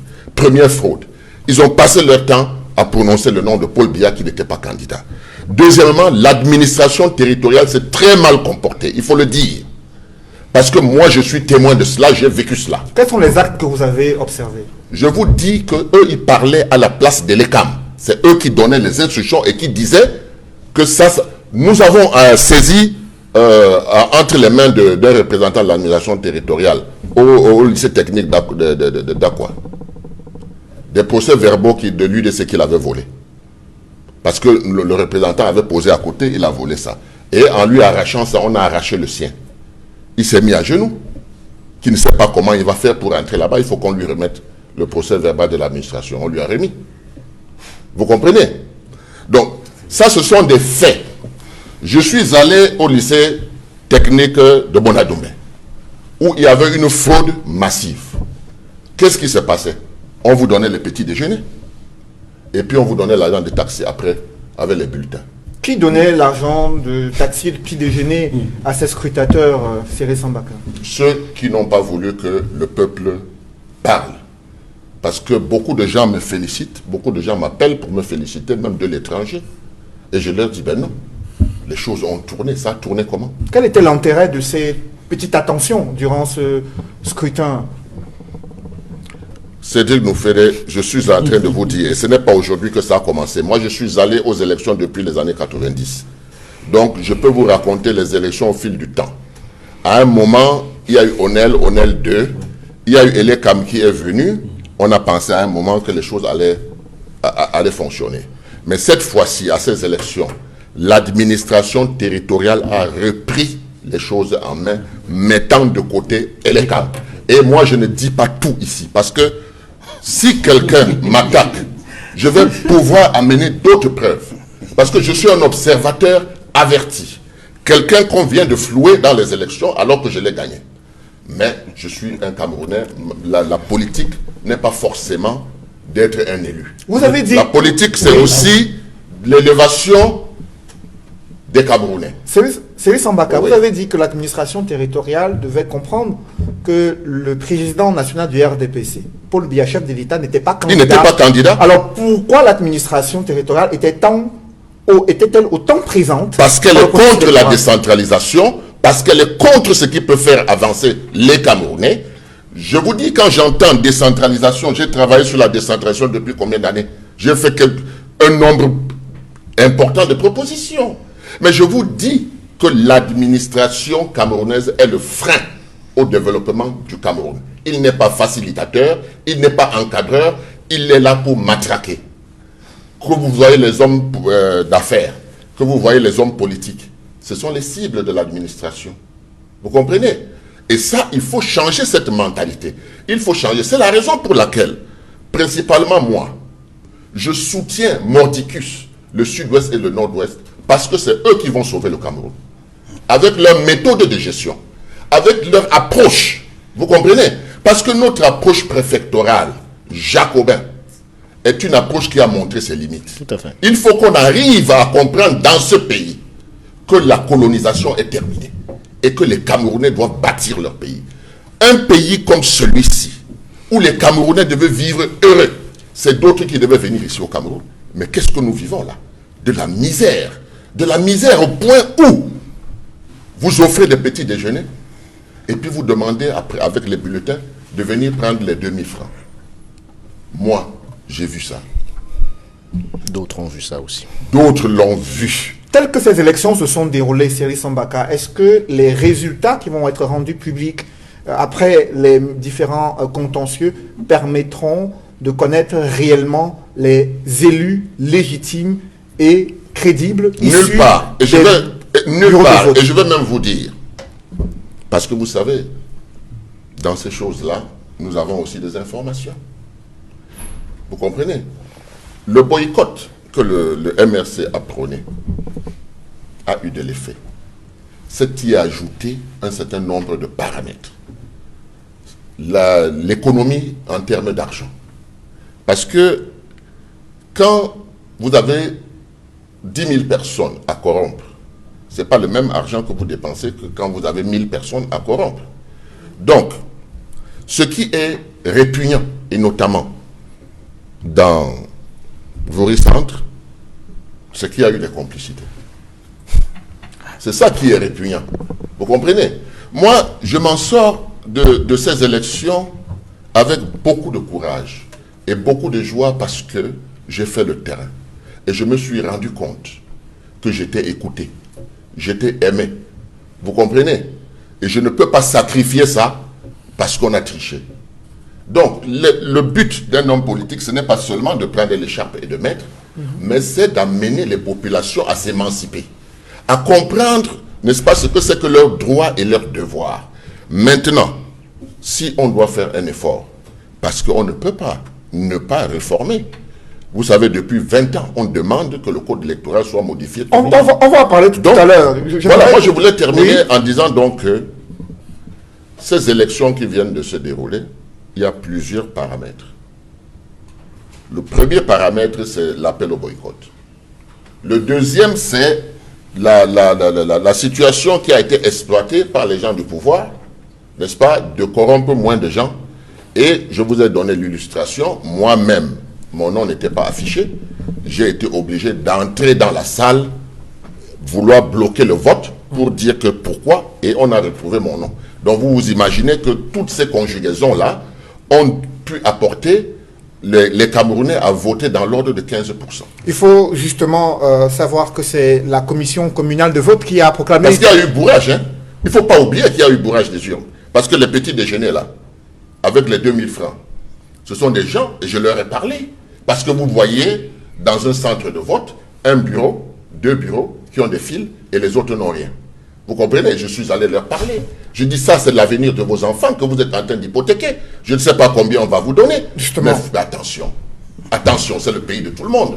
Au regard de ces observations que vous venez de faire, Maître Emmanuel Achou, des observations qui viennent d'être faites par un candidat à ces élections législatives municipales sur un certain nombre d'irrégularités, de mécanismes de fraude électorale selon Cyril Sambaka. Pour vous, cela permet-il de conclure qu'il y a un système électoral crédible? C'est combien? Ils ne font même pas 1 million. Alors, ça veut donc dire que nous avons 19 plus 5, presque 24 millions de Camerounais qui disent non à ce système. Vous voyez, quelle est la légitimité? Quelle légitimité pouvez-vous lire dans ce genre d'élection? Ça, c'est le premier point. Le deuxième point. Le gouvernement du peuple, par le peuple et pour le peuple. Démocratie. Démocratie. On prend les gens, on dit c'est vous qui devez veiller à ce qu'il y ait élection transparente. Or, il s'agit de personnes qui n'ont pas le courage de dire le parti-ci n'est pas légal. On laisse passer parce que c'est le parti du chef de l'État. Il n'est pas légal. Vous l'avez suivi mon confrère tout à l'heure. Le RDPC a été créé en 87. La loi sur les partis politiques a été venue en 90. Mais il oublie de vous dire que cette loi, qui est faite pour l'avenir, a prescrit que les partis politiques existantes doivent, à peine de nullité, se conformer à cette loi. Tout à fait. Tout à C'est fait. ça que l'UPC Et c'est pour cela que l'UPC a été légalisé. Et c'est pour cela que le réforme a été légalisé.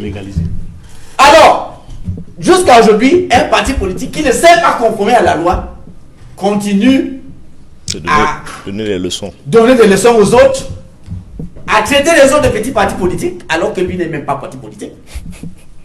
Ce n'est même pas un parti politique. Mais personne de ceux qu'on a choisi, même la Cour constitutionnelle, ne sera pas en mesure de dire que le RDPC n'est pas qualifié sous la loi comme parti politique. Alors, comment voulez-vous qu'on dise que ce genre de système-là peut produire des élections crédibles? Un système électoral qui est incapable de vous dire que là où il y a la guerre, on ne peut pas faire les élections. Vous voulez quelle crédibilité? Quelle crédibilité? Si le peuple camerounais a adhéré au message de boycott du MSC, c'est parce que le MSC a dit que tant qu'il y a la guerre, on ne peut pas faire les élections. Et le peuple est d'accord avec lui qu'on ne peut pas être en train de tuer les gens. Et vous faites les élections. Alors le système n'est pas crédible. Même pas un peu. Maintenant, sur le déroulement même de ces élections, vous avez suivi? Voilà un candidat. Lui-même a été victime. Lui-même, son nom n'était pas là. Vous voulez quelle autre preuve? Il a gagné. On dit que non, il n'a pas gagné. Le SDF dit avoir gagné en commando. Ils ont les PV qui montrent qu'ils ont gagné en commando puisque ce sont les élections locales. Or, quand ça arrive chez les sous-préfets, sur les préfets et autres, ça devient que quelqu'un d'autre a gagné. Alors, vous voulez donc qu'il y ait quelle crédibilité? Lorsque la loi électorale vous dit que ce n'est que le procès verbal de l'ECAM qui fait foi, et on vous dit ici là que dans la salle, ce n'est même l'ECAM n'a pas de voix, c'est le sous-préfet qui parle. Vous voulez qu'il y ait quelle crédibilité à accorder, même à un PV que l'ECAM va apporter, puisque le sous-préfet dans ces conditions qu'on a suivies là est capable de prendre le PV, il a pris pour I2C. Il peut prendre, aller modifier comme il veut. Mais peut-être l'administration territoriale veut veiller à ce qu'il y ait de l'ordre dans les Ce n'est différents pas son centres rôle. La loi ne de dit vote. pas ce rôle, mon frère. J'ai dit tout à l'heure que le ministre de l'administration territoriale devait rester dans son rôle. On a confié l'organisation des élections à Eleka. Que le ministre reste tranquille. Mais il a indiqué que le ministère de l'administration territoriale peut accompagner les CAM en tant que membre qu'est-ce du qu'accompagner gouvernement veut dire? chargé des questions électorales pour le compte du gouvernement. C'est les Est-ce arguments que- qu'il utilise. Est-ce que accompagner veut dire dicter le pas Ou remplacer. ou remplacer ou substituer? Et les caméras là, c'est eux qu'on voit. Pourquoi ils font quoi là? Non, et les n'a pas dit qu'ils sont en sous-effectif. Oui. Ils ont suffisamment de représentants dans tous les bureaux de vote. Qu'est-ce que le MINAT fait là? Quand on dit accompagner, ça veut dire donner les moyens logistiques. Ça veut dire faire en sorte que la police accompagne ceux qui vont porter le matériel électoral. Ça ne veut pas dire venir intervenir dans le bureau de vote. Ou c'est les comme seul, la loi n'a pas prévu. Regardez la liste des personnes autorisées à être dans le bureau de vote. Vous avez vu quelque part le représentant du MINAT? Voilà, la présence même de ces personnes-là devrait être une cause de nullité de cette élection. Parce qu'ils n'ont pas le droit d'y être. Or, ils ne sont pas seulement présents, mais c'est eux qui dictent le temps. Ce qui est illégal. Alors, moi, je pense que on devait gagner à avoir un système électoral où chacun est libre. Chacun est libre de s'exprimer et de voir ses voix compter. Lorsque ce n'est pas le cas, comme ce qu'on venait de voir. Lorsque quelqu'un est incapable, parce que moi je parle depuis longtemps, depuis 80 combien là, on a ces partis politiques qui raflent tout, mais qui n'est pas un parti politique légal. Personne n'est capable de nous dire. Monsieur le président du conseil constitutionnel, je vous parle, si vous m'écoutez, regardez bien si RDPC remplit les conditions d'être un parti politique légal au Cameroun. Trouvez-nous les formules, comme il y a des spécialistes dans ce parti-là, qui trouvent, n'est-ce pas, des théories de droit qui peuvent permettre de mettre la loi de côté et de légaliser et de recevoir le RDPC comme parti majoritaire à l'Assemblée avec 140 députés. Mais vraiment, s'ils ne le font pas, et je sais qu'ils ne le feront pas, vous voulez donc montrer à l'étranger quelle image du Cameroun? Justement, après vous, Maître Emmanuel Achou, sur ce débat, Maître Tegem, sur la présence de l'administration territoriale dans le processus électoral au point d'influencer, selon un candidat, les résultats, les orientations et l'organisation matérielle, logistique de ces élections. Un scrutin entaché de plusieurs irrégularités selon Cyril Sambaka, qui n'est pas de nature à crédibiliser les résultats issus des urnes. Comment vous réagissez, Maître Georges Tegem? Écoutez, M. Cyril Sambaka est un candidat, il a le droit d'opiner, mais voyez-vous, Cédric Moufele, moi je vais vous dire une chose, et je suis très embêté. Je vous dis pourquoi je suis embêté. Lorsque je regarde l'article 54 du Code électoral, il est clair. Un bureau de vote, c'est une commission locale de vote. Et dans la commission locale de vote, il y a des représentants de l'administration territoriale désignés par le sous-préfet. C'est la loi. Et la loi poursuit, en cas de conflit d'un bureau de vote, c'est le président de la commission locale de vote qui est le président du bureau de vote qui prend la décision, qui est le représentant de Elections Cameroun. C'est noir sur blanc, c'est écrit, article 54. Mais dans les faits, c'est le contraire. M. Sambaka, je ne vous ai pas interrompu. Non, moi j'ai interrompu le vote pour ça. Vous, excusez-moi, j'ai interrompu le vote pour ça. Et j'ai dit aux représentants de l'administration que si il ne dégage pas, moi je vais lui montrer que je suis candidat et pas lui. Vous comprenez? Je le lui ai dit. Et finalement, on a pu trouver un terrain d'arrangement. Vous avez un problème interne que je viens résoudre en tant que l'homme qui mandate. Et à la fin, le monsieur de l'administration territoriale, c'était Alfred Sacker. Pour vous dire, la police même est venue en renfort. Mais trouvez que Sambaka, c'est un démocrate. Donc, la solution a été trouvée. Donc, ne dites pas que parce que la loi a dit que c'est le président du bureau de vote, je vous dis que ces élections, l'administration territoriale l'a arraché à Elekam. Je vous le dis avec des preuves, parce que j'ai vécu ces élections. Et je suis allé à ces élections précisément parce qu'il ne faut pas que quelque chose m'échappe. Justement, permettez à Maître Georges Tegem d'aller jusqu'au bout de son analyse. Vous avez la parole. Merci, M. Moufele. Je dois faire observer à M. Sambaka que je constate que son raisonnement évolue. Tout à l'heure, il était au lycée technique de Bonandoumé. Maintenant, il est déjà à Fred Sacker. Bon, écoutez, j'ai été au deux. J'ai été partout. Oui, Même à l'école Saint-Jean-Bosco, j'ai été, si vous voulez que je vous c'est le dise. votre droit, puisque moi-même, je faisais aussi le tour. Et c'était une campagne qui était fabuleuse. Non, Moi aussi, j'ai beaucoup le jour appris. des élections. Moi aussi, j'ai beaucoup appris. Mais il était en campagne puisqu'il a fait beaucoup de bureaux. Non, C'est lui qui le dit. il supervise. Il était observateur. Peut-être qu'il vous pose la profession Je d'observateur. vous ai dit qu'il y a des choses que je ne dirai pas. Je vous ai dit ça, que je ne dis pas tout là. Hein. Je ne dis pas tout. Sambaka, Je veux qu'on m'attaque. Sambaka, permettez à Maître Georges Tegem de pouvoir aller jusqu'au bout. C'est lui qui a la parole. Monsieur. Merci, c'est comme si moi quand je parle ça donne du bouton. Bon, je suis embêté. En fait, mais je vais dire une chose, monsieur Noufélé, écoutez, la loi électorale est ce qu'elle est. Quand on dit qu'en cas de conflit, c'est le PV de l'ECAM qui fait foi, mais moi je dis il faut expliquer au Camerounais que c'est tout ce qu'on devait dire. Le processus électoral a été confié, ou alors l'élection a été confiée par le gouvernement de la République à l'ECAM. Lorsque nous sommes deux candidats, M. Sambaka et je ne sais pas X, et je ne sais pas, prenons n'importe qui, lorsque les deux ont deux PV qui sont différents, il est tout à fait normal que ce soit celui de l'organe dont la valeur institutionnelle la porte sur les courants partisans. Il est donc normal que, en cas de difficulté sur leurs deux PV, s'il a 3 voix, l'autre en a 2, et lui il signe que bon voilà, il y avait 10 votants, l'autre dit non, il y en avait 4. Et quand il y a conflit, il est normal que c'est l'organe institutionnel qui l'emporte. Il me semble que c'est une bonne logique, il fallait le faire, puisque de toute façon, les institutions transcendent les hommes ou alors les partis politiques. Vrai, et puis, je voudrais également, avec votre permission, répondre au grand frère qui a fait une observation en disant que l'UPC a été relégalisé. Je vais déjà signaler que c'est après 90 que le multipartisme est né au Cameroun. C'est-à-dire qu'on a retour au multipartisme. Très bien. C'est-à-dire, très bien, ça veut dire que c'est la loi 90. Ça veut dire que tout, mais on est dans la loi. On est dans la loi. Quand vous dites retour au multipartisme, ça veut dire que c'est la loi 90/056. C'est sur le fondement de cette loi que la démocratie intégrale, je crois, dit du Cameroun avait été légalisée. C'est pourquoi la loi ne disposant que pour l'avenir, ce parti politique a été légalisé conformément aux dispositions de la loi 90/056 sur les partis politiques. Maintenant, je voudrais faire observer à M. Sambaka. Écoutez, peut-être que vous avez perdu ces élections. Vous avez dit vous-même que c'était une expérience.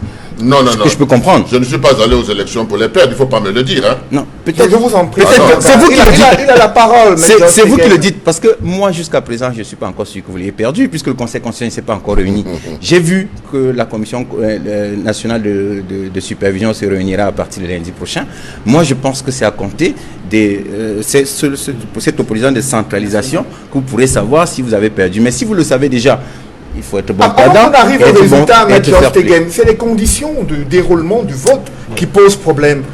Selon Sambaka, à la fois l'intrusion de l'administration territoriale, mais également cette technique d'achat des votes avec des marchés à ciel ouvert aussi dans les centres de vote au vu et au su de tous, sans que l'ECAM qui est chargé d'organiser les élections ne puisse mettre de l'ordre et éviter que ces actes ne se déroulent sous ses yeux à l'entrée des différents bureaux de vote où des personnes attendent les électeurs avec les bulletins de vote des adversaires et en échange, ils ont un certain montant qui leur est octroyé.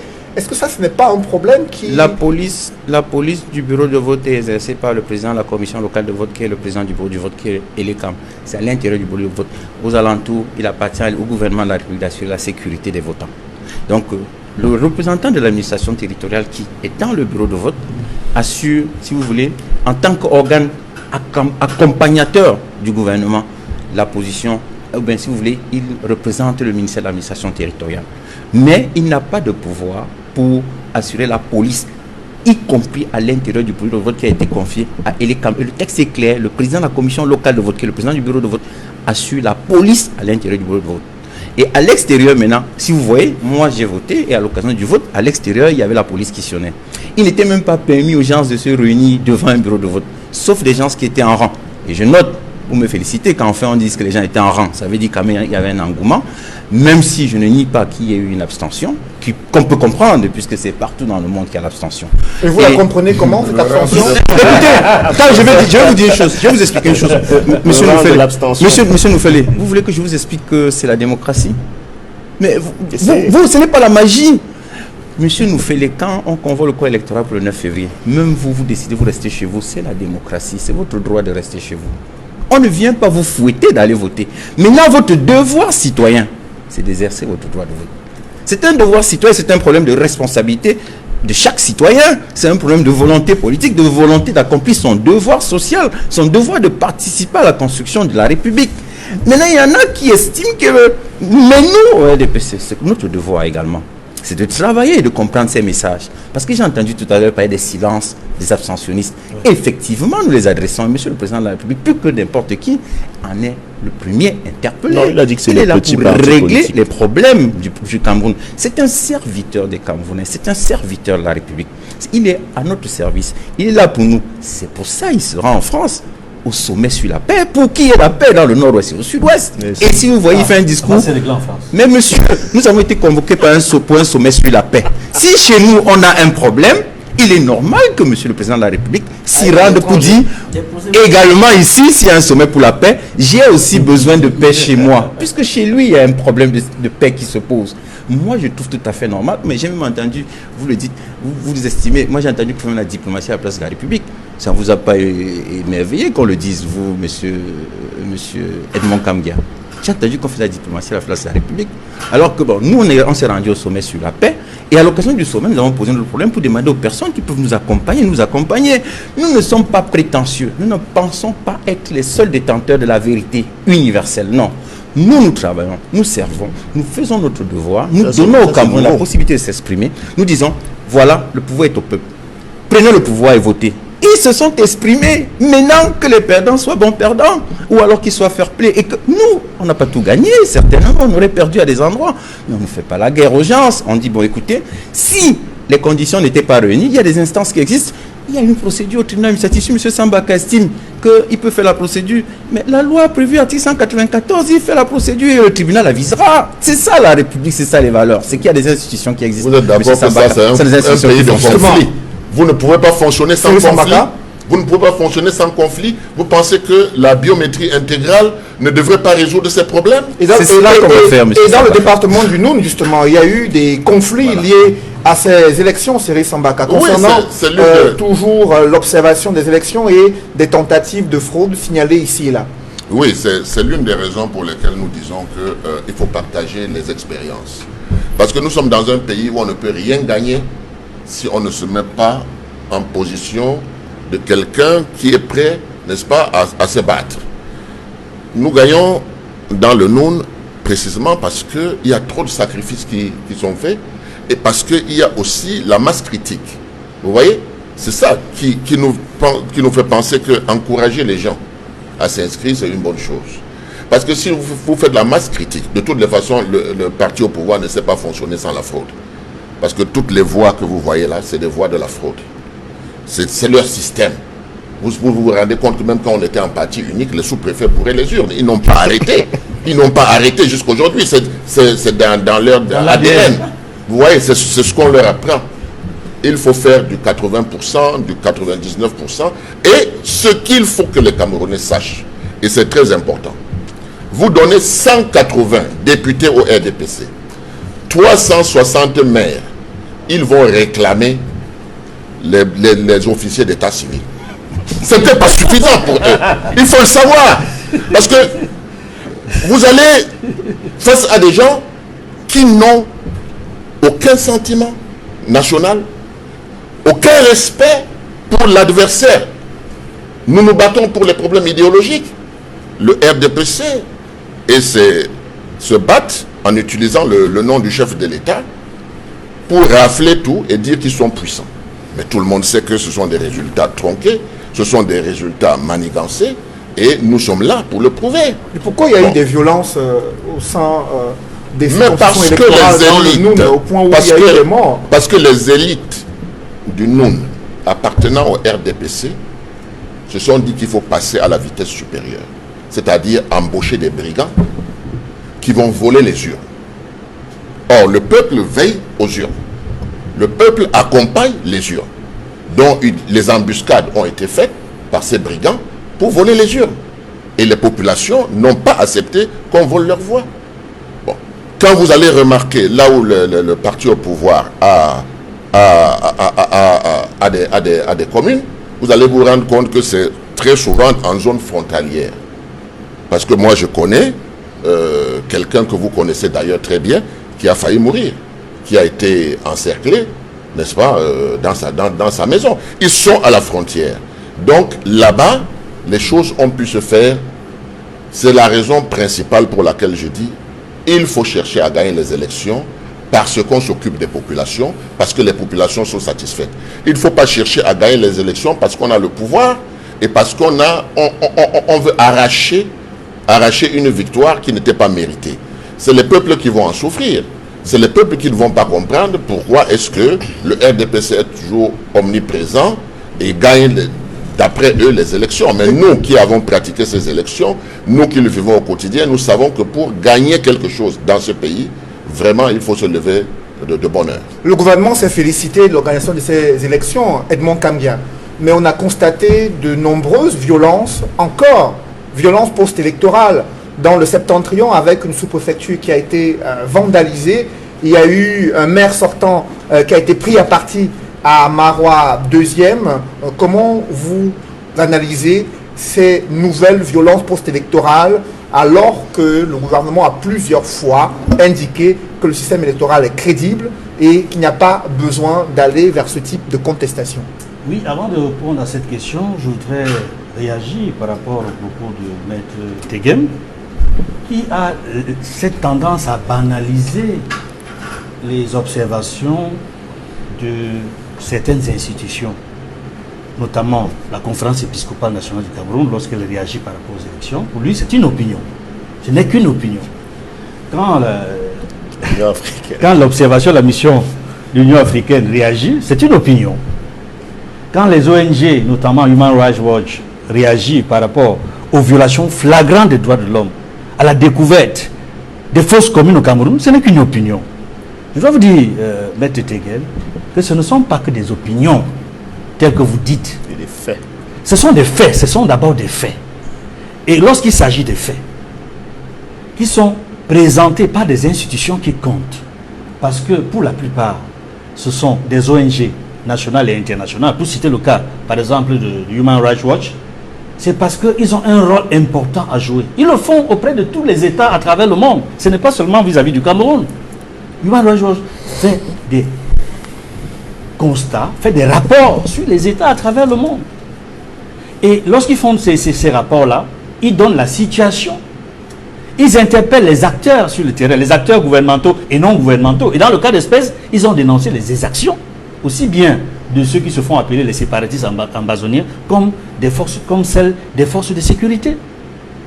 Mais ils font également de l'interpellation vis-à-vis des autorités gouvernementales, qui sont quand même ceux qui sont censés faire respecter la loi. Ils sont censés respecter, protéger les populations, leurs biens. Or, ils dénoncent cette destruction de maisons, ces incendies organisés. Le gouvernement doit prendre ça avec beaucoup de sérieux. Ce ne sont pas que des simples opinions, ce sont des observations pertinentes et des interpellations. Maintenant, en ce qui concerne la réaction de la conférence épiscopale nationale du Cameroun à travers son président, M. Abraham Comé, je rappelle et je prends à témoin le président Sambaka qu'au Grand Dialogue National, M. Abraham Comé était le vice-président du Grand Dialogue National. Raison de plus pour prendre avec beaucoup d'attention et de sérieux sa réaction. Il a participé, j'ai dit le président de la conférence épiscopale nationale du Cameroun a participé au Grand Dialogue National. Et cette fois-ci se prononce en tant que président de la conférence épiscopale nationale du Cameroun. Son avis compte sur ce qu'il a vu et entendu, sur ce que les observateurs de l'Église catholique ont constaté sur le terrain. Il parle d'une très faible participation, M. Tegem. Ce n'est pas qu'une simple opinion. Le gouvernement doit prendre au sérieux ces opinions, ces observations, ces interpellations qui sont pertinentes. Et en ce qui concerne alors l'observation de la mission de l'Union africaine, je dois vous dire, celle-là, alors, elle est encore plus puissante. Le gouvernement devrait faire encore plus attention. N'oubliez pas qu'il y a un contentieux de la crise post-électorale au niveau de l'Union africaine. Et c'est l'Union africaine qui se déploie sur le terrain pour observer les élections. Et qui rappelle, à juste titre, dans son rapport préliminaire, qu'ils avaient indiqué la dernière fois, après les élections de 2018, un certain nombre de recommandations qui n'ont pas été prises en compte. Ils les ont rappelées encore cette fois. La nécessité de faire une relecture du système électoral, et en particulier le code électoral. La nécessité de convoquer les acteurs politiques pour qu'ils puissent discuter ensemble dans un cadre de confiance. Et enfin, de faire en sorte que ce que Tsambaka a constaté sur le terrain ne se répète plus. C'est-à-dire, Elekam a été écarté des bureaux de vote. Ils étaient là de manière formelle. C'est l'administration qui a joué le rôle d'Elekam. L'Union africaine demande que Elekam, l'organe chargé de gérer les élections, doit être véritablement indépendant. La Constitution dit que Elekam est indépendant, mais sur le terrain, Elekam n'est pas du tout indépendant. Et nous l'avons constaté, je l'ai moi-même constaté sur le terrain, en observant ces élections, en couvrant, pour le compte de la nouvelle expression, ces élections. C'est important. Edmond Kamgia, au regard de ce faible taux de participation à ces élections, quelles pourraient en être les conséquences politiques dans un pays comme le Cameroun qui traverse une crise dans les régions du nord-ouest et sud-ouest, qui fait face à une certaine résurgence de Boko Haram à l'extrême nord, avec des élections municipales et législatives où plusieurs observateurs internationaux relèvent un faible taux de participation d'environ 28%, vous l'avez indiqué tout à l'heure. Quelles en seraient les conséquences politiques? D'abord, la première chose à noter, c'est qu'il y a une crise de légitimité des personnes qui ont été élues. Ils ont un déficit criard de légitimité par rapport à la proportion très faible des électeurs qui les ont votés. Ça, c'est la première chose à observer. Une crise de légitimité qui est profonde. La deuxième chose, c'est que, enfin, les missions d'observation, notamment celles de l'Union africaine, ont de la matière pour comprendre ce qui a pu se passer aux élections présidentielles de 2018 et comprendre pourquoi le mot d'ordre d'une formation politique a pu être ainsi respecté à la lettre. Et c'est la raison pour laquelle ils ont reprécisé leurs recommandations que le Parlement européen a également rappelé, c'est-à-dire la nécessité de réviser de manière consensuelle le système électoral camerounais. Ça, c'est l'une des leçons à retenir avant d'aller aux prochaines élections. C'est ce que le Parlement européen avait indiqué après les élections de 2018, qu'il faut reformer de manière consensuelle le système électoral avant d'aller aux prochaines élections pour éviter une autre crise post-électorale et pour favoriser la paix. Et nous constatons au Cameroun, malheureusement, vous l'avez indiqué, il n'y a pas la paix dans le nord-ouest et le sud-ouest. Il n'y a pas la paix dans l'extrême nord. Et vous avez cité les cas où des populations ont carrément cassé, n'est-ce pas, les bureaux de certaines autorités municipales parce que ces autorités-là ne voulaient pas que les résultats sortis des urnes puissent être connus des populations. Et c'est malheureux. Et il faut préciser, après vous, Edmond Kamgia, qu'il y a également, concernant ces élections, des requêtes introduites au Conseil constitutionnel pour demander l'annulation partielle de ces élections législatives et municipales en raison de ces multiples cas de fraude électorale. Roland Diou, dans ce processus électoral controversé, que proposez-vous concrètement pour sortir de cette crispation du climat politique au Cameroun pour permettre au pays d'avancer après ces élections législatives et municipales qui n'ont pas encore livré tout le secret puisqu'il y a un contentieux électoral annoncé dans les tout prochains jours? Mais évidemment que vous l'avez souvent relayé vous-même. Le président élu, le professeur Maurice Kamto, a toujours dit « Je tends la main ». Il tend la main à ceux qui aujourd'hui considèrent que c'est une opinion. Comme l'a dit mon confrère. Vous savez comment ils réagissent au RDPC? Aujourd'hui, ils ont même beaucoup évolué parce qu'ils reconnaissent qu'il s'agit d'une opinion. Mais vous me permettrez quand même de préciser que pour avoir émis une opinion, 4 de nos camarades sont actuellement détenus à Banganté. Eux, ils n'avaient pas fraudé lors des élections.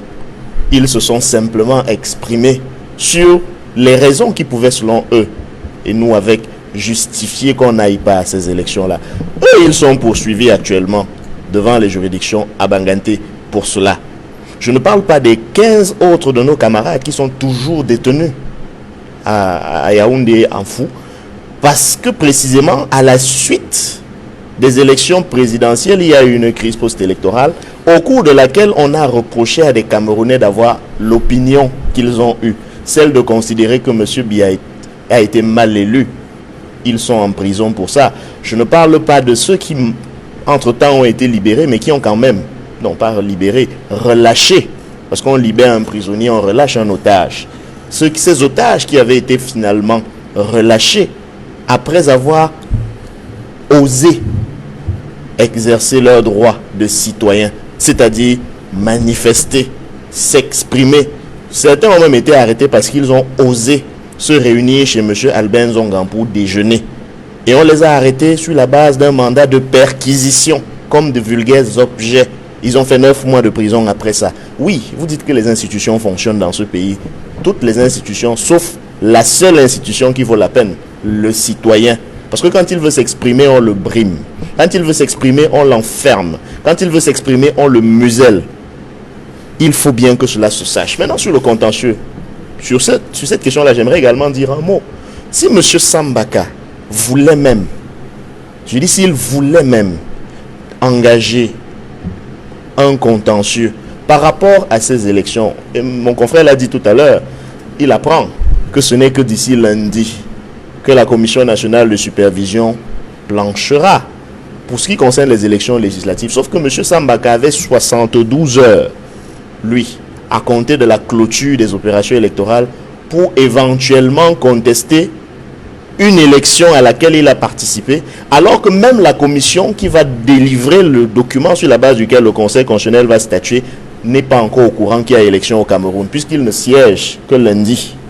Donc lui, il a 72 heures pour faire l'impossible. Et d'ailleurs, quand vous lisez l'article 49 de la loi qui organise le fonctionnement du Conseil constitutionnel, vous verrez qu'il lui sera fait obligation d'indiquer dans sa requête le nom de l'élu dont il conteste l'élection, sauf qu'il conteste l'élection de quelqu'un qui n'est pas encore proclamé élu. C'est donc, en d'autres termes, et j'emprunte le mot à M. Kamga, c'est la sorcellerie. C'est créer les conditions de l'impossibilité de la contestation des résultats. C'est-à-dire qu'ils se battent, comme ils disent, pour garder le pouvoir, mais voilà les outils qu'ils utilisent pour se battre. C'est-à-dire qu'on fait des élections, on y met des éléments de fraude, et on empêche même que vous puissiez contester les résultats qui seront sortis des urnes. C'est clair qu'avec ça, on est certain qu'il n'y aura jamais autre chose que l'ordre établi. Et c'est précisément l'ordre établi que mon confrère appelle la République. Sauf qu'il confond les deux. Il ne se rend pas bien compte que ordre établi et République, c'est deux choses différentes. Nous avons fait un éventail de propositions, un chapelet de propositions. Je ne vais pas revenir ici dans le détail parce que c'est documenté. Mais je prendrai peut-être 2 exemples, pas plus. La biométrie intégrale. Ça veut dire que aujourd'hui, on a offert les ordinateurs aux étudiants. On aurait pu munir chaque commission locale, chaque bureau de vote d'un petit terminal à l'image de ce qu'on utilise dans les supermarchés pour faire les factures, dans lequel on met des cartes de paiement, pour que dès que le résultat est connu dans le bureau de vote, pendant qu'on remplit le procès verbal à la main, on remplit le terminal et on valide. On n'a pas besoin d'ailleurs de faire un procès verbal écrit dans ces conditions-là parce que la machine va imprimer directement les résultats du bureau de vote qu'on va simplement transcrire dans les PV.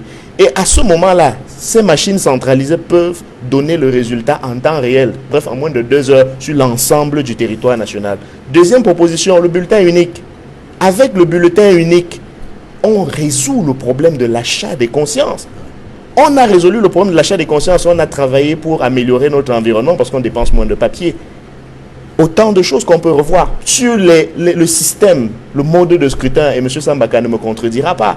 Pourquoi ne pas intégrer au Cameroun un système pour les élections locales et législatives, un système à finalité proportionnelle, le plus proportionnel possible, pour que précisément, puisqu'il s'agit de gouvernance locale, que les différentes sensibilités puissent être représentées dans les institutions locales. Et je finis en disant à mon confrère Georges Tegen, qui pense pouvoir nous enfumer avec la participation au sommet de la paix de Paris, qui a lui-même cité les objectifs de l'Union africaine de 2064, je m'excuse, que l'agenda 2064, merci, que cette semaine qui s'achève a vu la tenue de la conférence de l'Union africaine, dont le thème cette année, c'était faire taire les armes en Afrique. Le mendiant de la paix c'est allé à Paris. Le mendiant de la paix c'est allé chanter à New York qu'il est mendiant de la paix. Mais lorsque l'Afrique se réunit, comme elle s'est réunie récemment à Addis Abeba, pour dire faire taire les armes en Afrique, il ne se souvient pas que les armes crépitent dans son pays, dans le nord-ouest et au sud-ouest. Il ne se croit pas obligé d'aller là-bas dire à ses pairs d'Afrique comment il entend faire taire les armes en Afrique et au Cameroun. Et c'est une question qui préoccupe Maître Emmanuel Achou, faire taire les armes dans les régions du nord-ouest et sud-ouest, au-delà de ces élections municipales législatives qui sont déroulées dans des conditions difficiles dans cette partie du Cameroun. Aujourd'hui, que proposez-vous concrètement pour que le pays aille vers une paix plus durable et un retour des populations dans ces régions du nord-ouest et du sud-ouest? Merci Cédric. Je voudrais rappeler aux représentants du RDPC que le Southern Cameroun est le premier pays africain à avoir eu un gouvernement démocratiquement élu en 1948, lorsqu'ils avaient le statut de quasi-État. Donc, ce n'est pas la République du Cameroun qui va venir montrer la démocratie au Southern Cameroun.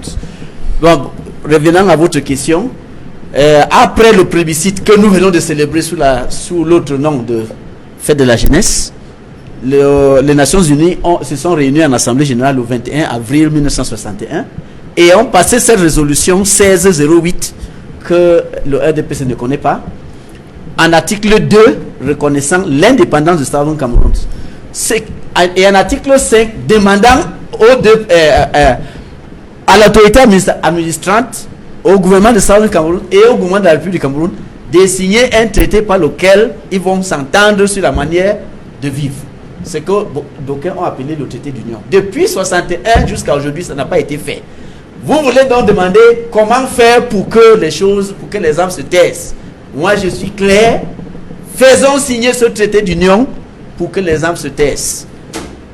Parce que sans ce traité d'union, les anglophones qui sont aujourd'hui conscients du fait qu'on les a volé leur État ne vont pas faire taire les armes. Merci. Cyril Sambaka, un mot sur ce processus électoral qui est achevé. Vous en avez tiré les leçons. Comment vous entrevoyez l'avenir? Que faut-il pour que la paix durable règne au Cameroun? Le statu quo, toujours le statu quo. Il fallait aller à ces élections d'après nous, parce que effectivement, il fallait pour certaines raisons. Maintenant que les élections sont passées, nous allons constater tout simplement que le Cameroun doit se refaire. Le problème anglophone est à résoudre. Le traité dont il parle, il peut être signé. On peut l'appeler autre chose, statut spécial ou autre, mais l'essentiel c'est que le fond soit là, parce que l'identité que le Cameroun a est une identité qui est rare dans le monde. Et il ne faut pas que ceux du jacobinisme viennent saper cette identité, parce que le trésor que regorge le nord-ouest et le sud-ouest, en termes d'identité, en termes de beaucoup de choses, doit pouvoir servir le Cameroun en entier. Merci à vous, messieurs. C'est la fin de cette émission. Merci, Maître Emmanuel Achou. Merci, Edmond Kandia. Merci également à Maître Georges Teghem d'être venu sur ce plateau. Je remercie Maître Roland Duhaut et Cyril Sambaka d'avoir participé à ce débat. Mesdames, messieurs, c'est la fin de cette émission. Merci de l'avoir suivi et merci de rester sur Equinox Télévision.